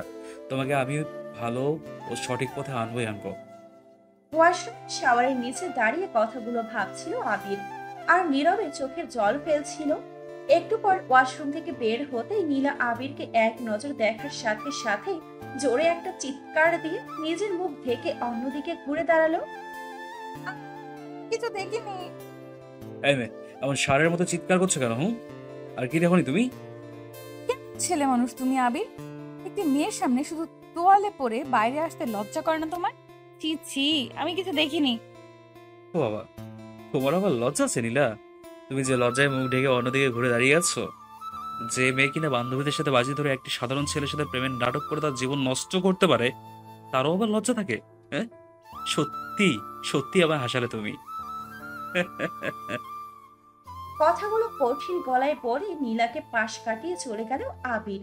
আবিরের কথাগুলো কেন জানি নীলার গায়ে কাটার মতো বিঁধছে। নীলা ভেবেছিল আবির ওর কাছে এসে বলবে, তুমি তো আমার বউ, আর বউয়ের সামনে এভাবে আসলে ক্ষতি কি? কিন্তু আবির তেমন কিছুই বলল না। হঠাৎ নীলা খেয়াল করলো ওর চোখ থেকে এক ফোঁটা পানি গড়িয়ে পড়লো নিচে। নীলা চোখের পানিটা তাড়াতাড়ি মুছে ফেললো। একটু পর আবির একটি ট্রাউজার আর একটি হাফ পাতের গেঞ্জি পরে আসলো নীলার সামনে। আবির ওয়াশরুম থেকে বের হওয়ার আগেই নীলা শাড়ি বদলে একটা সুতির জামা পরে নিয়েছে। নীলা, আমার সাথে এসো। কোথায় যাব? কোথায় আবার? রান্নাঘরে যাবে। আজকে প্রথম, তাই তোমায় রান্না করে দেখিয়ে দেবো, আর তুমি শিখে নেবে। কাল থেকে কিন্তু তোমাকে সব করতে হবে। আবিরের কথার কোনো উত্তর দিল না নীলা। আবিরের পিছু পিছু রান্নাঘরে চলে গেল। আবির একটি হাঁড়িতে পরিমাণ মতো চাল নিয়ে 3টা ধোয়া দিল। তারপর আঙুল দিয়ে পানি মেপে নীলাকে বুঝিয়ে দিল কি করে ভাতের পানি মেপে দিতে হয়। তারপর ভাতের হাঁড়িটা চুলোয় দিয়ে পাশে থেকে পাতলা শুকনো লাকড়িগুলো নিয়ে চুলার মাঝে দিয়ে কয়েকটা শুকনো সোলার সাথে আগুন লাগিয়ে চুলা জ্বালিয়ে দিল। আর সবকিছু নীলাকে বুঝিয়ে দিল। নীলা মনোযোগ দিয়ে সবটা ভালো করে দেখে নিল। ভাত হয়ে এলে চুলার আগুন নিভিয়ে দিল আবির। তারপর বলল, এরপর আর আগুন জ্বলতে দিলে ভাতটা পড়ে যাবে, তাই আর আগুন জ্বলতে দিলাম না। একটু পর ভাত নামিয়ে তারপর তোমায় ডিম ভাজতে শেখাবো। আবিরের কথা শুনে নীলা মাথা নাড়িয়ে সায় দিল। তারপর ভাত হয়ে গেলে আবির ভাতের হাঁড়িটা নামিয়ে রেখে আরেকটা হাঁড়িতে কয়েকটা আলু সিদ্ধ দিল। তারপর চুলোয় বড় একটা শুকনো কাঠের লাকড়ি দিয়ে নীলাকে নিয়ে ডিম গলতে চলে গেল। বটি দা এনে তাতে পেঁয়াজ আর কাঁচা মরিচ কাটলো আবির। পেঁয়াজ কাটার সময় আবিরের চোখ থেকে পানি পড়তে লাগলো। নীলা আনমনেই আবিরের চোখের পানি নিজের আঁচলে মুছে দিল। আবির সেদিকে খেয়াল না দিয়ে নীলাকে দেখিয়ে পরিমাণ মতো লবণ নিয়ে পেঁয়াজ আর মরিচটা হাত দিয়ে ডলে নিল। তারপর ডিমটা ভেঙে দিয়ে একটি ছোট কাঁটা চামচ দিয়ে গলিয়ে নিল। নীলাকে শিখিয়ে শিখিয়ে ডিমটা ভেজে নিল। তারপর আলু ভর্তার জন্য শুকনো মরিচ আর পেঁয়াজ ভেজে নিল। সবকিছু করা হয়ে গেলে ঘরে নিয়ে সব গুছিয়ে রেখে হাত মুখ ধুয়ে ফ্রেশ হয়ে আসলো আবির। একটু সময়ের মাঝে নীলা একটা কথা বলেনি আবিরের সাথে, শুধু চেয়েছে আবিরের কাজগুলো দেখছে। মাগরিবের আজান হলে দুজনেই একসাথে নামাজ পড়ে নিল। নামাজ শেষে আবির বলল, নীলা, আমার পাটা একটু টিপে দাও তো, খুব ব্যথা করছে পায়ে। বিছানায় শুয়ে পড়ে বলল আবির। আবিরের কথা শুনে চোখ বড় বড় করে তাকিয়ে নীলা বলল, কি? আমি তোমার পা টিপবো? এটা তুমি ভাবলে কি করে আবির? অসম্ভব, আমি কিছুতেই তোমার পা টিপতে পারবো না। তুমি আমার পা না টিপলে আমি তোমার গলা টিপে দেবো, বলে দিলাম নীলা। আবিরের কথা শুনে নীলা মুখ ভেঙচি কেটে বলল, তুমি সেটা পারবে না, আমি জানি। আর আমি তোমার পা টিপতে পারবো না আবির। আমার ভীষণ ক্লান্ত লাগছে, সারাদিন অনেক কাজ করেছে, আমি একটু ঘুমাবো। কি বলে তুমি? আরেকবার বলো তো শুনি। তুমি সারাদিন অনেক কাজ করেছো, হ্যাঁ? তা কি কি কাজ করলে তুমি নীলা? কাজ কাকে বলে সেটা তো তুমি আগামীকাল থেকে বুঝবে। এখন এখানে এসে আমার পা টিপো জলদি। আবিরের কথার উত্তরে নীলা কিছু বলবে তার আগেই আবিরের ফোনটা ক্রিং ক্রিং শব্দ বেজে উঠল। আসসালামু আলাইকুম, কেমন আছেন আঙ্কেল? ও সরি সরি বাবা, কেমন আছেন আপনি? আর ভুল হবে না। জি আলহামদুলিল্লাহ ভালো আছি, আর নীলাও অনেক ভালো আছে। আপনি একদম চিন্তা করবেন না বাবা। আসলে বাবা, আমি তো অফিস থেকে আর ছুটি পাবো না, তাই নীলাকে নিয়ে একটা সুন্দর জায়গায় বেড়াতে এসেছি। ছুটি শেষ হলে ফিরে যাব। জি আচ্ছা বাবা, ভালো থাকবেন। এখন তাহলে রাখছি, আল্লাহ হাফেজ। ফোন কেটে দিয়ে নীলার দিকে তাকিয়ে দেখলো নীলা ভ্রু কুঁচকে ওর দিকে তাকিয়ে আছে।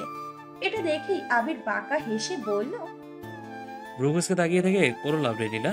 আমি তোমার ড্যাডি মানে আমার শ্বশুর আব্বার সাথে কথা বললাম এতক্ষণ। আবিরের কথা শুনে নীলা বড় বড় চোখ করে চিৎকার দিয়ে বলে উঠলো, আমার ড্যাডি ফোন করেছিল? আমি তো বুঝতেই পারিনি। আবির প্লিজ ফোনটা আমায় দাও, আমি ড্যাডির সাথে কথা বলবো, প্লিজ দাও ফোনটা। কথা বলেই নীলা আবিরের কাছে এগিয়ে এসে ফোনটা ধরতে নিল।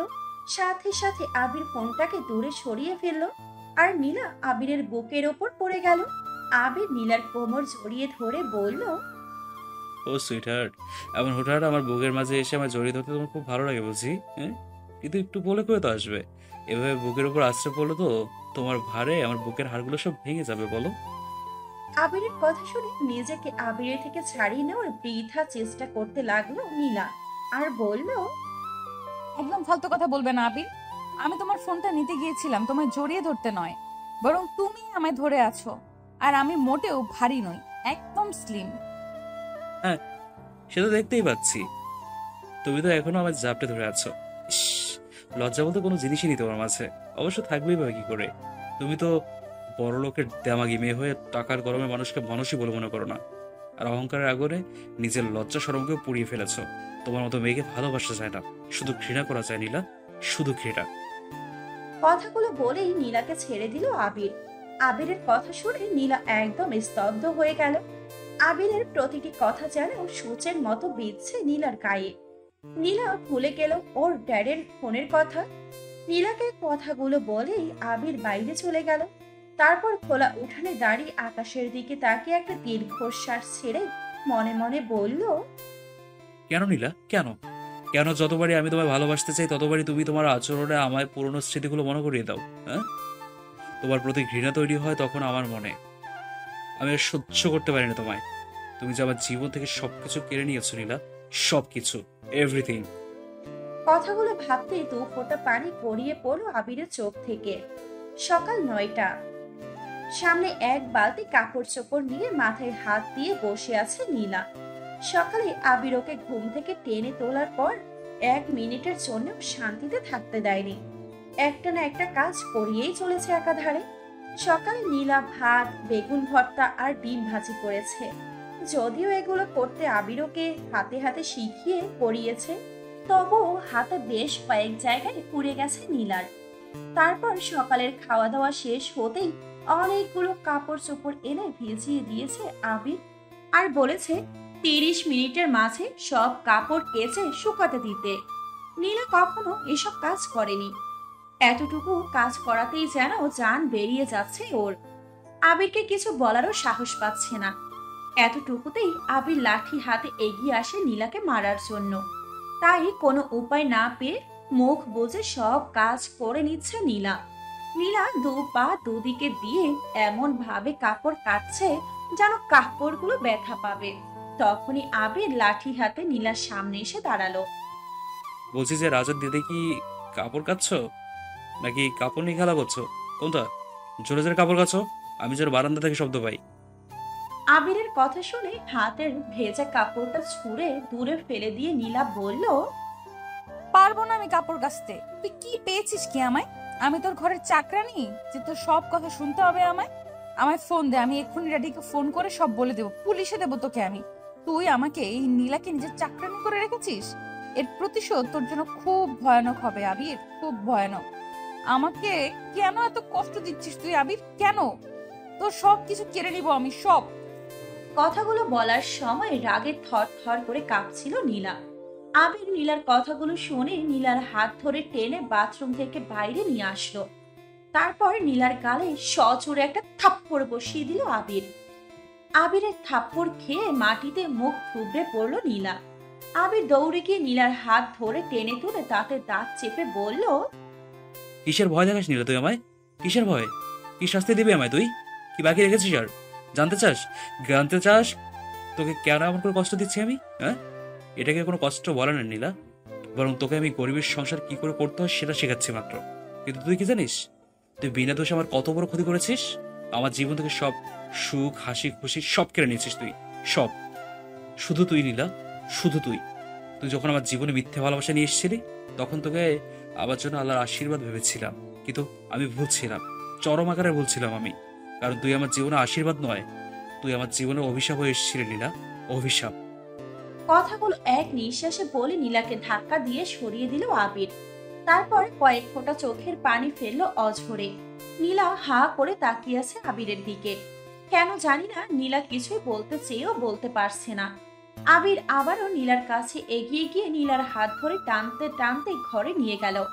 তারপর শেষের রুমে নিয়ে গিয়ে লাইট জ্বালিয়ে রুমের ভেতর ঝুলিয়ে রাখা একটা ছবির দিকে দেখিয়ে বলল, এই দেখ নীলা, ভালো করে দেখে রে এই লোকটাকে।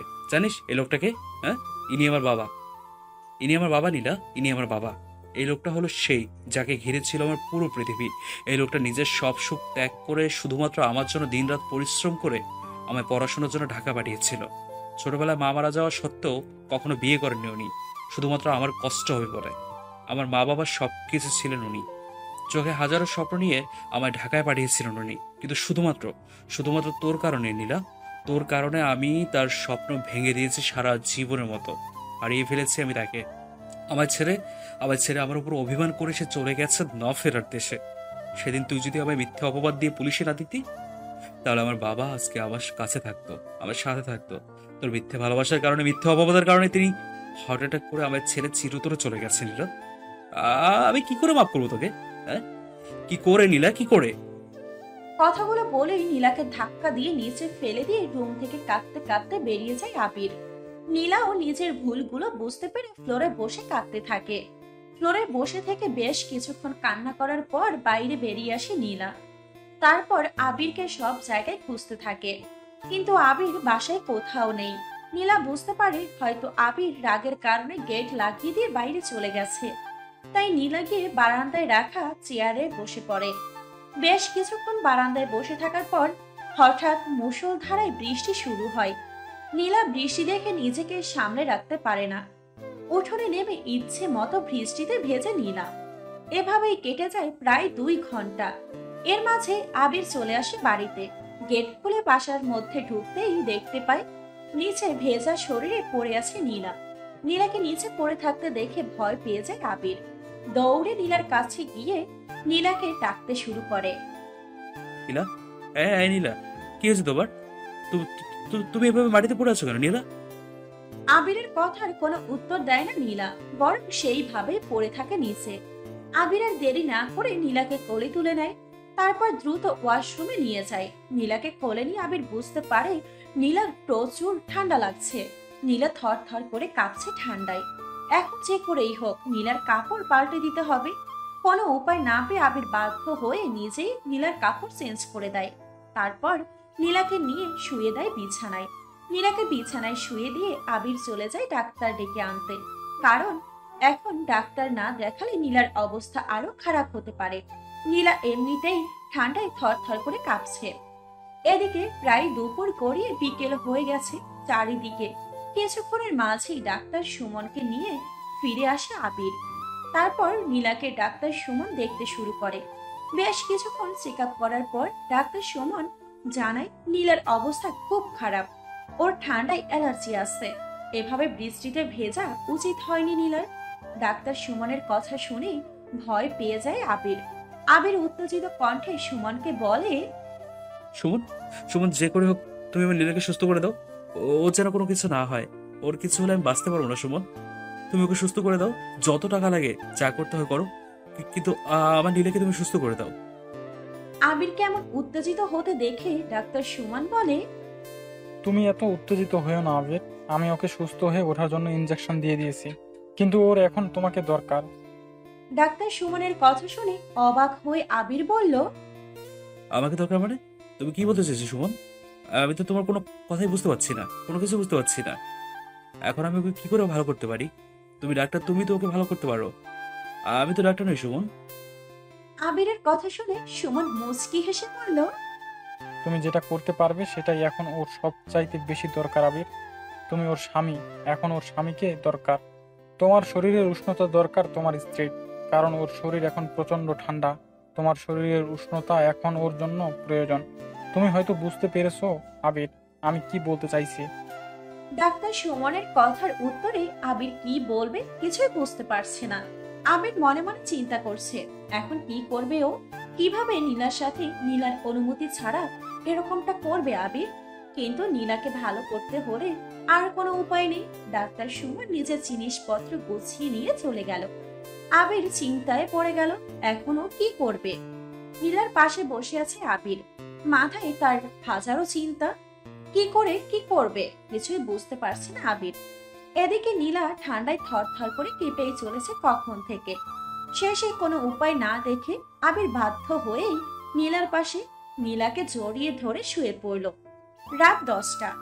ধীরে ধীরে নীলার হুঁশ ফিরল। নীলা নিজের দিকে তাকিয়ে দেখে অবাক হয়ে গেল। নীলার পাশে শুয়ে আছে আবির। আবিরকে দেখা মাত্র নীলার মাথায় যেন রক্ত চড়ে গেল। আবিরকে এক ধাক্কা দিয়ে নিচে ফেলে দিয়ে চাদর দিয়ে নিজেকে জড়িয়ে নিল নীলা। তারপর রাগী গলায় আবিরের দিকে তাকিয়ে বলল, ছি আবির, ছি, শেষ পর্যন্ত তুমি নিজের পুরুষত্বের রূপটা দেখিয়েই দিলে। এইভাবে আমার সাথে এমন আচরণ করতে পারলে তুমি আবির? আমি কখনো ভাবতে পারিনি তুমি এতটা নিচু মনের। তুমি তুমি কিভাবে পারলে আবির আমার অজান্তে আমার সবকিছু কেড়ে নিতে? আমাকে শেষ করে দিলে তুমি। আমি তোমাকে কোনোদিনও ক্ষমা করব না আবির, কোনোদিনও না। তুমি খুব খারাপ একটা ছেলে, খুবই খারাপ তুমি আবির। আমার অসুস্থতার সুযোগ তুমি এইভাবে কাজে লাগাবে কখনো ভাবিনি আমি। তুমি আমাকে বলেছিলে না আমি তোমার জীবন নষ্ট করেছি? আজ আমি বলছি তুমি আমার জীবন নষ্ট করেছো আবির। তুমি বেরিয়ে যাও আমার সামনে থেকে, আমি তোমার মুখটাও দেখতে চাই না। এক নিঃশ্বাসে কথাগুলো বলে থামলো নীলা। কথাগুলো বলার সময় নীলার চোখ থেকে অঝরে পানি গড়িয়ে পড়তে লাগলো। আবির নিচ থেকে উঠে দাঁড়িয়ে নীলার কাছে এসে বলল, প্লিজ আমার কথাটা শোনো নীলা, তুমি আমাকে ভুল বুঝছো। আমি যেটা করেছি তোমার ভালো জন্যই করেছি। প্লিজ নীলা, একবার আমার কথাটা শোনো। শান্ত হও তুমি, এভাবে রাগারাগি করো না। তোমার শরীর অনেক খারাপ। শরীর খারাপ বলেই তো এই সুযোগটা তুমি কাজে লাগিয়েছো আবির। আমি তোমার কোনো কথা শুনতে চাই না। আমি তোমাকে ঘৃণা করি, তুমি চলে যাও আমার চোখের সামনে থেকে। I just hate you Abir, I hate you Abir. Abir বুঝতে পারলো এখন নীলাকে কোনো কথা বলে লাভ হবে না, কারণ নীলা এখন প্রচন্ড পরিমাণে রেগে আছে আর ওর শরীর খুব খারাপ, যে কারণে আর কোনো কিছু না বলে সেখান থেকে চুপচাপ ওয়াশরুমে চলে গেল আবির। আর নীলা সেখানেই খাটের উপর বসে কান্না করতে লাগলো অঝোর ধারায়। পরের দিন সকালে নীলা চুপচাপ বসে আছে জানালার ধারে। আবির নিজের হাতে রান্না করে নিয়ে এসে নীলাকে ডেকে বলল, নীলা, আমার সাথে এসো, কিছু খাবে। কালকে থেকে তুমি কিছু খাওনি, তোমার শরীর অনেক অসুস্থ। দয়া করে খাবারটা খেয়ে নাও, না খেয়ে থাকলে তুমি আরো বেশি অসুস্থ হয়ে পড়বে। আমি সুস্থ থাকি বা অসুস্থ থাকি, আমি মরে গেলেও বা তোমার কি? চলে যাও তুমি আমার চোখের সামনে থেকে। আমার তোমাকে জাস্ট অসহ্য লাগছে আবির, আমায় প্লিজ মুক্তি দাও। তোমাকে আর ভালো লাগছে না আমার। তুমি আমার জীবনটা শেষ করে দিয়েছো, আমার সবকিছু শেষ করে দিয়েছো তুমি। কাল তুমি আমার সাথে আমার অনুমতি ছাড়া তুমি কি করে করতে পারলে এমনটা আবির? নীলার কথা শুনে এবার রাগ উঠে গেল আবিরের। আবির নীলার চুলের মুঠি ধরে বলল, এই মেয়ে, এই মেয়ে, আমি কি করেছি? কেন এত রাগ করছিস তুই আমার সাথে? হ্যাঁ, আমি যেটা করেছি তোর ভালো জন্যই করেছি, সেটা তো না জানলেও চলবে। এখন ভালো মানুষের মতো আমার সাথে এসে খাবারটা খেয়ে নে, নইলে আমার খারাপ রূপটা দেখতে হবে তোকে। ভালোভাবে কথা বলছি তো গায়ে লাগছে না, তাই না? হ্যাঁ, আর আমি কাল যেটা করেছি সেটা তোর সাথে অনেক আগেই করার দরকার ছিল আমার। তোর মতো মেয়েকে ছাড় দিয়ে ভুল করেছি আমি। আমি তোর স্বামী, মনে রাখবি। আমি কোনো ভিন পুরুষ নই যে তুই আমাকে গালাগালি দিবি। ভালো চাস তো ভালোভাবে আমার সাথে আয়, খাবারটা খেয়ে নে। আবিরের রাগ দেখে এবার ভয় পেয়ে গেল নীলা। ভালোই ভালোই আবিরের সাথে গিয়ে খাবারটা খেয়ে নিল। আবির নীলার অবস্থা দেখে মুচকি হাসলো মনে মনে। তারপর নীলার খাওয়া হলে বাসন কোসন পরিষ্কার করে ফেললো আবির। পেরিয়ে গেছে 2টি মাস। এই 2 মাসে নীলা অনেকটাই বদলে গেছে। এখন আবিরের সব কথা মেনে চলে। আবিরের কোনো কিছুই বলতে হয় না নীলাকে। 5 ওয়াক্ত নামাজ পড়ে, বাসায় সব কাজকর্ম নিজে থেকেই করে। কিন্তু নীলার মন বোঝা বড় কঠিন। আবির এখনো জানে না নীলা আদৌ ভালো হয়েছে নাকি শুধু আবিরের ভয়ে এসব করছে। 2 মাস আগে সেদিনের পর আর কোনো ফিজিক্যাল সম্পর্ক গড়ে ওঠেনি ওদের মাঝে। ওরা সবসময় আলাদা বিছানায় আলাদা ভাবেই থাকে। আবির ইচ্ছা করে আর কখনোই নীলার কাছে যায়নি। নীলাও আবিরকে কখনো কাছে ডাকেনি। দুজন একই বাড়িতে থেকেও যেন আলাদা 2টি মানুষ ওরা। নীলা চুলার পাড়ে বসে থেকে সকালের নাস্তা বানাচ্ছে, আর আবির বারান্দায় বসে বসে খবরের কাগজ পড়ছে। আবিরের হঠাৎ কিছু হলো। আবির নীলার দিকে তাকিয়ে মুচকি হেসে বলল, নীলা, তুমি কি তোমার বাবার বাসায় যেতে চাও? যদি চাও তো বলো, আজ বিকেলে তোমায় নিয়ে শ্বশুর বাড়িতে ঘুরতে যাবো। সেই যে বিয়ের পর চলে আসলে আমার সাথে, তোমাকে নিয়ে শ্বশুর বাড়ি যাওয়া হলো না। আর আমার না জানি আমার শ্বশুর মশাই কত রেগে আছেন তার জামাইয়ের ওপর। আবিরের কথা শুনে খুশিতে লাফিয়ে উঠল নীলা। তারপর দৌড়ে চুলার পাড় থেকে আবিরের সামনে এসে বলল, তুমি সত্যি বলছো আবির? সত্যি আমাকে নিয়ে যাবে বাবার কাছে? ইস, কতদিন হলো বাবার বাসায় যাইনি। প্লিজ দুষ্টুমি করো না, আমাকে নিয়ে চলো প্লিজ। আমি বাবার কাছে যেতে চাই, আমাকে নিয়ে চলো। আমার এখানে দম বন্ধ হয়ে আসছে আবির। সে কবে থেকে একটা না এখানে পড়ে আছি, আর ভালো লাগে না আমার। আমাকে নিয়ে চলো, আমি দম বন্ধ হয়ে কখন মারা যাব হয়তো আর এখানে থাকলে। নীলার কথা শুনে মুচকি হেসে আবির বলল, আচ্ছা ঠিক আছে, তুমি বিকেলবেলা রেডি হয়ে থাকো, আমি তোমাকে নিয়ে যাবো নীলা। আবিরের কথা শুনে নাচতে নাচতে চলে গেল নীলা। ওর যেন খুশিতে আর তর সইছে না কোনো কিছু। নীলা চলে গেল। আবির মনে মনে বলল, আমি চাই না তোমাকে আটকে রাখতে। আমি দেখতে চাই তুমি কি আদৌ ভালো হয়েছো, নাকি এগুলো সবই তোমার নাটক আমার ভয়ে? আমি তোমাকে তোমার বাবার বাড়ি গিয়ে পরীক্ষা করতে চাই। তুমি যদি ভালো হয়ে থাকো তাহলে তো ভালো, আর যদি ভালো না হয়ে থাকো তাহলে আমি তোমার জীবন থেকে সারা জীবনের জন্য হারিয়ে যাবো নীলা। আর কোনোদিনও তোমার সামনে আসবো না আমি। তুমি তোমার মতো করে বাঁচো, আমি আমার মতো। তবে মনে রেখো, সারা জীবন আমি শুধু তোমারই থাকবো নীলা। আমি তোমাকে প্রচন্ড ভালোবাসি, খুব খুব ভালোবাসি তোমায় আমি নীলা। তা হয়তো আর বলা হবে না কখনো। মনে মনে কথাগুলো ভেবেই একটা দীর্ঘশ্বাস ছাড়লো আবির। বিকেলে রেডি হয়ে নীলাকে নিয়ে বেরিয়ে পড়লো আবির। উদ্দেশ্য নীলাদের বাড়ি। বাসা থেকে বেরোতেই যেন নিজেকে ডানা মেলা মুক্ত পাখি ভাবতে লাগলো নীলা। কোনো দিকে কোনো খেয়াল নেই নীলার। নীলা এখন একটা চিন্তায় আছে, কখন নিজের বাসায় গিয়ে পৌঁছাবেও। এদিকে আবির মন খারাপ করে বসে আছে গাড়ির মধ্যে। আবিরের মনটা আজকে ভীষণ খারাপ। ওর মনে হচ্ছে যেন নিজের কলিজাটা ছিঁড়ে চলে যাচ্ছে। ওর সবসময় একটা টেনশনে পড়ে যাচ্ছে, নীলা কি আদৌ ওর কাছে আবার ফিরে আসবে, নাকি এভাবেই সারা জীবনের মতো বিচ্ছেদ ঘটবে আজকে ওদের মাঝে। আবির এ কদিনে যেন আর বেশি ভালোবেসে ফেলেছে নীলাকে। বেশ কিছুক্ষণ পর নীলার বাসার সামনে এসে ওদের সিএনজি থামলো। থামার সাথে সাথে নীলা সিএনজি থেকে নেমে দৌড়ে বাসার মধ্যে ঢুকে গেল। আবির তোমার সাথে আছে সেদিকে যেন ওর কোনো খেয়াল নেই। নীলা চলে গেল। আবির সিএনজি ভাড়াটা মিটিয়ে ধীরে ধীরে পা বাড়ানো নীলার বাড়ির দিকে। আবির নীলার বাসার গেট দিয়ে ভেতরে ঢুকতেই বাধা হয়ে দাঁড়ালো নীলা। তারপর বলতে লাগলো, কোথায় যাচ্ছিস তুই আবির? আমার বাসায় প্রবেশ করার সাহস কি করে হয় তোর? নীলার কথা শুনে অবাক চোখে নীলার দিকে তাকালো আবির। নীলা সেদিকে গুরুত্ব না দিয়ে আবার বলতে শুরু করলো, কি ভেবেছিলি তুই এত সহজেই আমি তোকে মেনে নেব? কখনোই না আবির। এই 3টা মাস ধরে আমাকে যে পরিমাণ কষ্ট দিয়েছিস, ঠিক একই পরিমাণ কষ্ট দিয়ে তিলে তিলে শেষ করব আমি তোকে। আমার জীবনে নিজের হাত নিজে পানি ঢেলে ধুয়ে কখনো ভাত খাইনি, আর সেই আমাকে দিয়ে তুই রান্না করিয়েছিস, কাপড় কাচিয়েছিস, আচ্ছা সব কাজ করিয়েছিস তুই আমায় দিয়ে। এই সব কিছুর হিসাব নেব আমি তোর থেকে আবির। তুই রেডি থাক, তোর জীবন আমি শেষ করতে নেমে পড়বো এখন। তোর সাহস কি করে হয় আমার সাথে এমন ব্যবহার করার? এতদিন তোর হাতের মার খাবার ভয়ে আমি কিচ্ছু বলিনি, কিন্তু এখন আমি মুক্ত। আমাকে আর কিচ্ছু বলার মতো বা কোনো উপায় নেই তোর। তাই ভালো চাস তো এখান থেকে চলে যা। আর যদি চলে না যাস তাহলে তুই ভাবতেও পারবি না তোর কত বড় ক্ষতি করে দেবো আমি তোকে খুন করে ফেলবো আবির। নীলার কথা শুনে যেন একটু অবাক হলো না আবির। নীলার দিকে এক দৃষ্টিতে কিছুক্ষণ তাকিয়ে থেকে নীলার কাছে এগিয়ে গিয়ে নীলার দু গালে হাত রেখে কপালে একটা চুমু এঁকে দিয়ে আস্তে করে বলল, ভালো থেকো নীলা। কথাটা বলেই আবির উল্টো পথে হাঁটা দিল। তারপর সোজা গেট দিয়ে বেরিয়ে কোন দিকে যেন চলে গেল আবির। নীলা সেখানেই দাঁড়িয়ে রইল থ মেরে, যেন কোনো কিছু ঢুকছে এখন নীলার মাথায়। তবে মনে মনে খুশিও হলো আবির ওকে মুক্তি দিয়ে চলে গেছে ভেবে।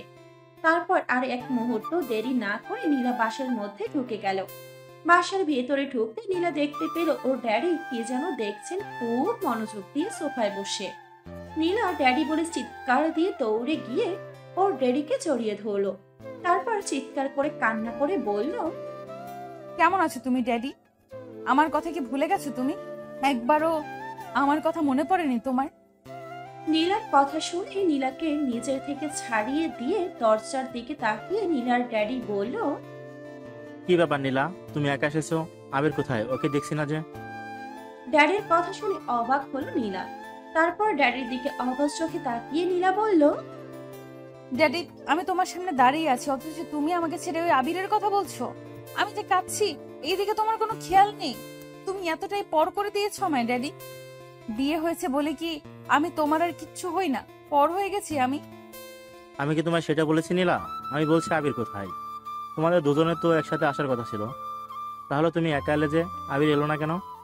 আবিরকে দেখতে পাচ্ছি না, ও কোথায় নীলা?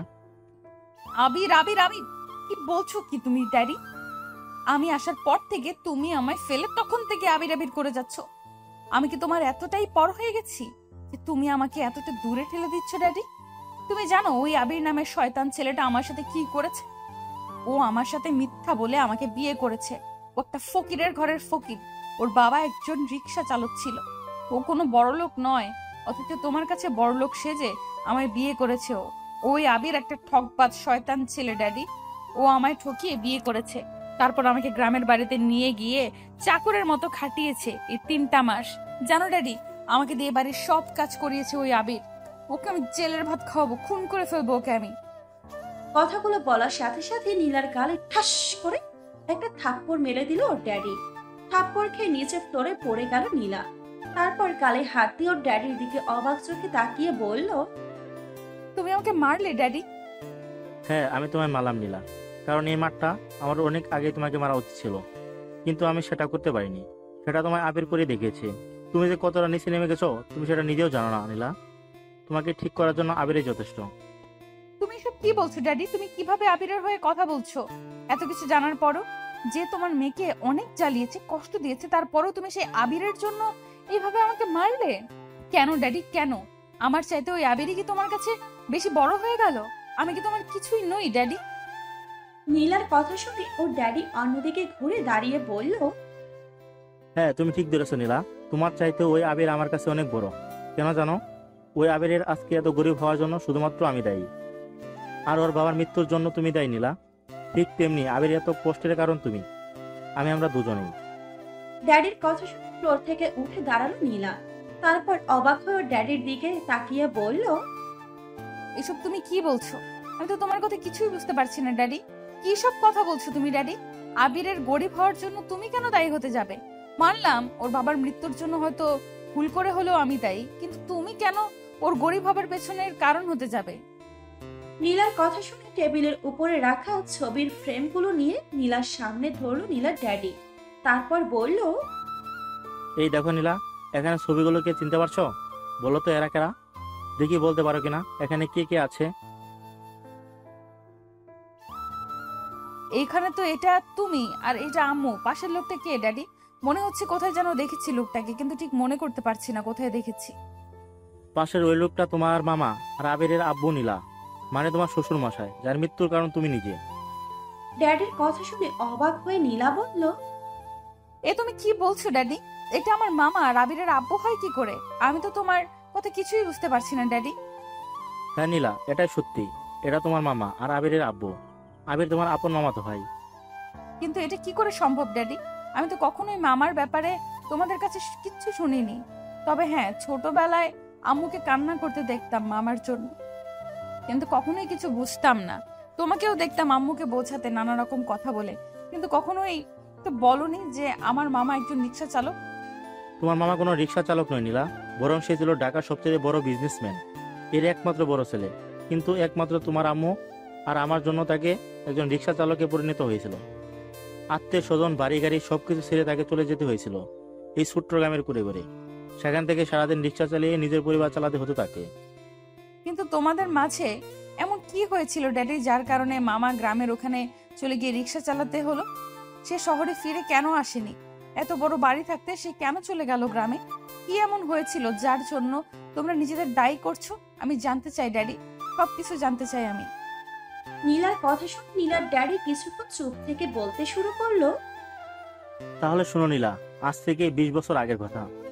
তোমার মামা আর আমি ছিলাম সবচেয়ে কাছের দুজন বন্ধু। কলেজে একসাথে পড়াশোনা করতাম আমরা। পুরো কলেজের মাঝে আমরা ছিলাম সবচেয়ে ভালো বেস্ট ফ্রেন্ড। তোমার আম্মু একই কলেজে পড়তো আমাদের সাথে। তোমার আম্মুকে আমার প্রথম দেখা থেকে ভালো লাগতো, কিন্তু কখনো বলে উঠতে পারিনি, কারণ আমি ছিলাম একজন গরিব কৃষকের ছেলে, আর তোমার আম্মু ছিল ঢাকার সবচেয়ে বড় বিজনেসম্যানের একমাত্র মেয়ে। যে কারণে ভয় পেয়ে কখনো তোমার আম্মুকে কিছু বলতে পারিনি। কিন্তু তোমার আম্মু মনে মনে ভালোবাসতো আমাকে। এটা এক সময় তোমার মামা জানতে পারে। তোমার মামা এতটাই ভালো ছিল যে কখনো ধনী বলে গরিবদের অবহেলা করতো না, বরং ও গরিবদের খুব ভালোবাসতো। তাই আমাদের ভালোবাসার কথাটা জানতে পেরে তোমার মামা সিদ্ধান্ত নেই তোমার আম্মুর সাথে আমাকে বিয়ে দেবে। কিন্তু সেখানে বাদ সাধে তোমার নানা। সে আমার আর তোমার আম্মুর সম্পর্কের কথা জানতে পেরে ডাইরেক্ট বলে দেয় কোনো কৃষকের ছেলের সাথে সে তার একমাত্র মেয়েকে বিয়ে দেবে না। তবুও যদি তার মেয়ে আমায় বিয়ে করতে চায় তাহলে সে তার মেয়েকে ত্যায্য করবে। তখন তোমার মামা আমাদের নিজের ভালোর জন্য সমস্ত সম্পত্তি তোমার আম্মুর নামে হস্তান্তর করে দেয়, যেটা আমরা কেউই জানতাম না। কিন্তু যখন তোমার নানা এসব জানতে পারে তখন তোমার মামাকে ত্যায্যপুত্র করে আর বলে যে তোমার মামা যদি এই শহরে থাকে তাহলে তোমার মামা তোমার নানার মরা মুখ দেখবে। সে সেজন্য সেদিনই তোমার মামা এই শহর থেকে আমাদের কাউকে না জানিয়ে কোথায় যেন হারিয়ে যায়। আমরা তারপর অনেক খুঁজে থাকি। তোমার নানাও নিজের ভুল বুঝতে পেরে আমাদের বিয়ে দেয়, আর তোমার মামাকে অনেক খোঁজাখুঁজি করে, কিন্তু দুঃখের ব্যাপার হলো আমরা কোথাও খুঁজে পাই না। আর এত বছর পর যখন তাকে খুঁজে পাই না তখন সে মারা গেছে, আর সেটাও আমাদের কারণে নীলা, শুধুমাত্র তোমার কারণে। এতটুকু বলে থামলো নীলার ড্যাডি। ড্যাডির কথা শুনে অবাক হয়ে নীলা বলল, এত কিছু ঘটে গেছে অথচ আমি কোনো কিছু জানি না এসব কথা। তুমি আমায় আগে কেন বলনি যে আমি মামার মৃত্যুর জন্য দায়ী? আমার জন্য আমার মামা এইভাবে মৃত্যু হবে আমি কখনোই ভাবতে পারিনি ড্যাডি। যে মামা তোমাদের জন্য এত কিছু করেছে সে মামার মৃত্যুর কারণ হব আমি? ভাবতেই কষ্টে বুকটা ফেটে যাচ্ছে ড্যাডি। আমি কিছুতেই মানতে পারছি না এটা। নীলার কথা শুনে ওর ড্যাডি বলল, জানো নীলা, যখন আমি জানতে পারলাম যে তুমি একটা ছেলেকে জেলে পাঠিয়েছ, তখন আমি 1 মিনিটও দেরি না করে সেখানে চলে গিয়েছিলাম। কারণ আমি আগে থেকে জানতাম তোমার রাগ সম্পর্কে। আমি আগে ভেবে রেখেছিলাম নিশ্চয় ছেলেটার কোনো দোষ নেই, আর তুমি নিশ্চয়ই নিজের রাগের বসে ওকে বিনা দোষে জেলে পাঠিয়েছ। তাই আমি এই ছেলেটার কাছে যাই ওকে ছাড়াবো বলে। কিন্তু কখনো ভাবতে পারিনি এই ছেলেটাই হবে আমাদের সবচেয়ে কাছের বন্ধুর ছেলে। যখন ওর সম্পর্কে সবকিছু জানতে পারি তখন বুঝতে পারি যে ও তোমার মামার ছেলে। কিন্তু দুঃখের ব্যাপার হলো তোমার মামাকে আমি শেষ দেখাটা দেখতে পাইনি। সে ছেলে জেলে যাওয়ার কথা শুনে হার্ট অ্যাটাক করে মারা গিয়েছিল। সেই মুহূর্তে তোমার উপর খুব রাগ হচ্ছিল আমার নীলা। আমার ইচ্ছা করছিল বাসায় এসে তোমাকে ত্যায্য করে দিতে, কিন্তু আমাকে থামিয়ে দিয়ে সেদিন আবির কি বলেছিল জানো? ও বলেছিল আমি যেন তোমাকে কিছুই না করি, কারণ ও তোমাকে ভালোবাসে আর তোমাকে বিয়ে করতে চায়। আমার কাছে দাবি করেছিল, তোমাকে চেয়েছিল তোমার বিয়ে করে ভালো করতে। তাই আমি ওর সাথে তোমার বিয়েটা দিই, কিন্তু তোমাকে না জানিয়ে। আমার এই সমস্ত সম্পত্তির মালিক শুধুমাত্র আবির, কারণ আবিরের বাবা মানে তোমার মামা। যদি সেদিন নিজের সব সম্পত্তি আমাদের না দিত তাহলে আজকে আবিরের জায়গায় তুমি থাকতে নীলা, আর ওর রিক্সা চালক বাবার জায়গায় থাকতাম আমি। শুধুমাত্র তোমার মামার সেই আত্মত্যাগের জন্যই আমরা এত সুখে আছি। কিন্তু ড্যাডি, মামা তো অনেক পড়াশোনা জানতো, কলেজেও পড়েছে।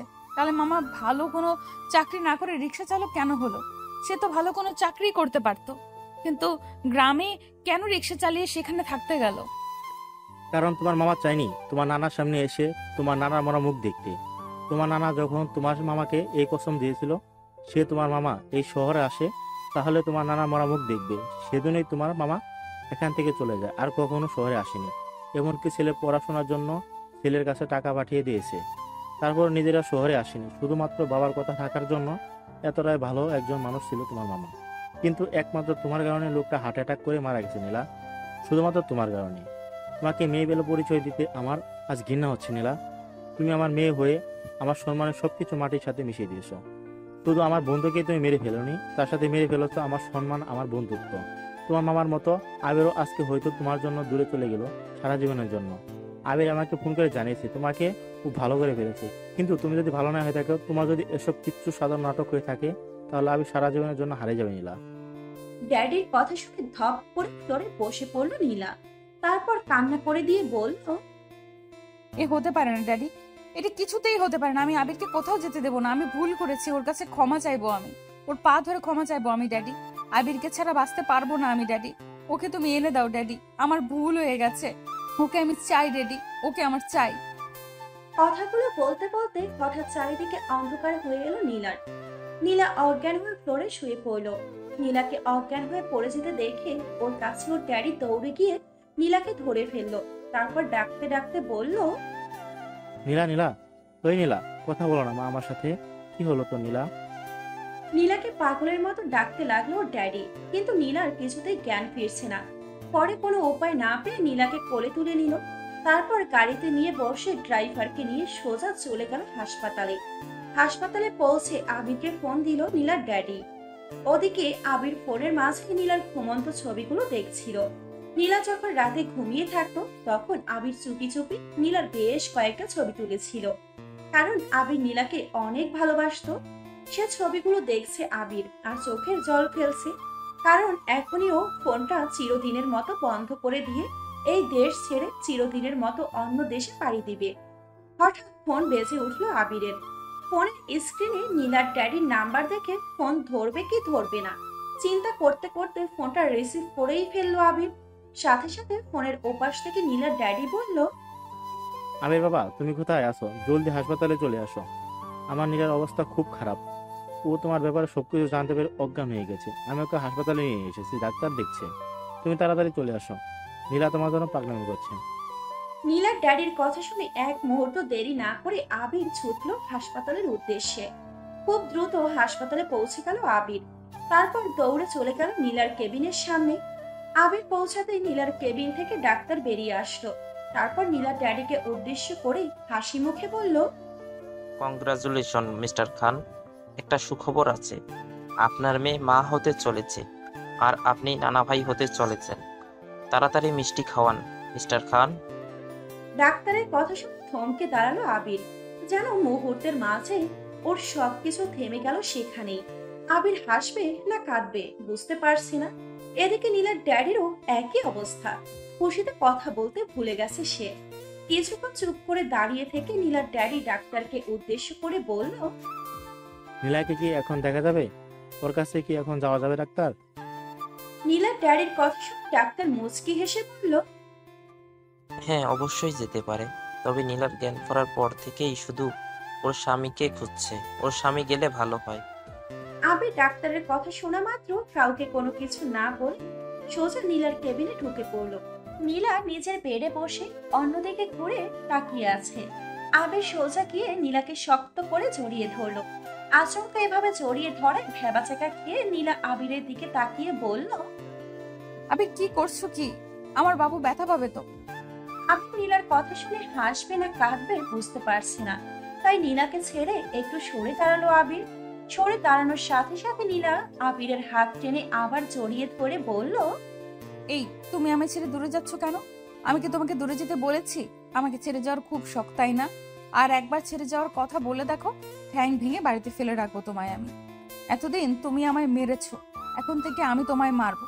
এখন থেকে উল্টা শাসন হবে, বুঝলে? আর আমাকে কিছু বলতে আসলে আমার ছেলে তোমার শাসন করবে। নীলার কথা শুনে মিষ্টি হেসে নীলাকে জড়িয়ে নিল আবির।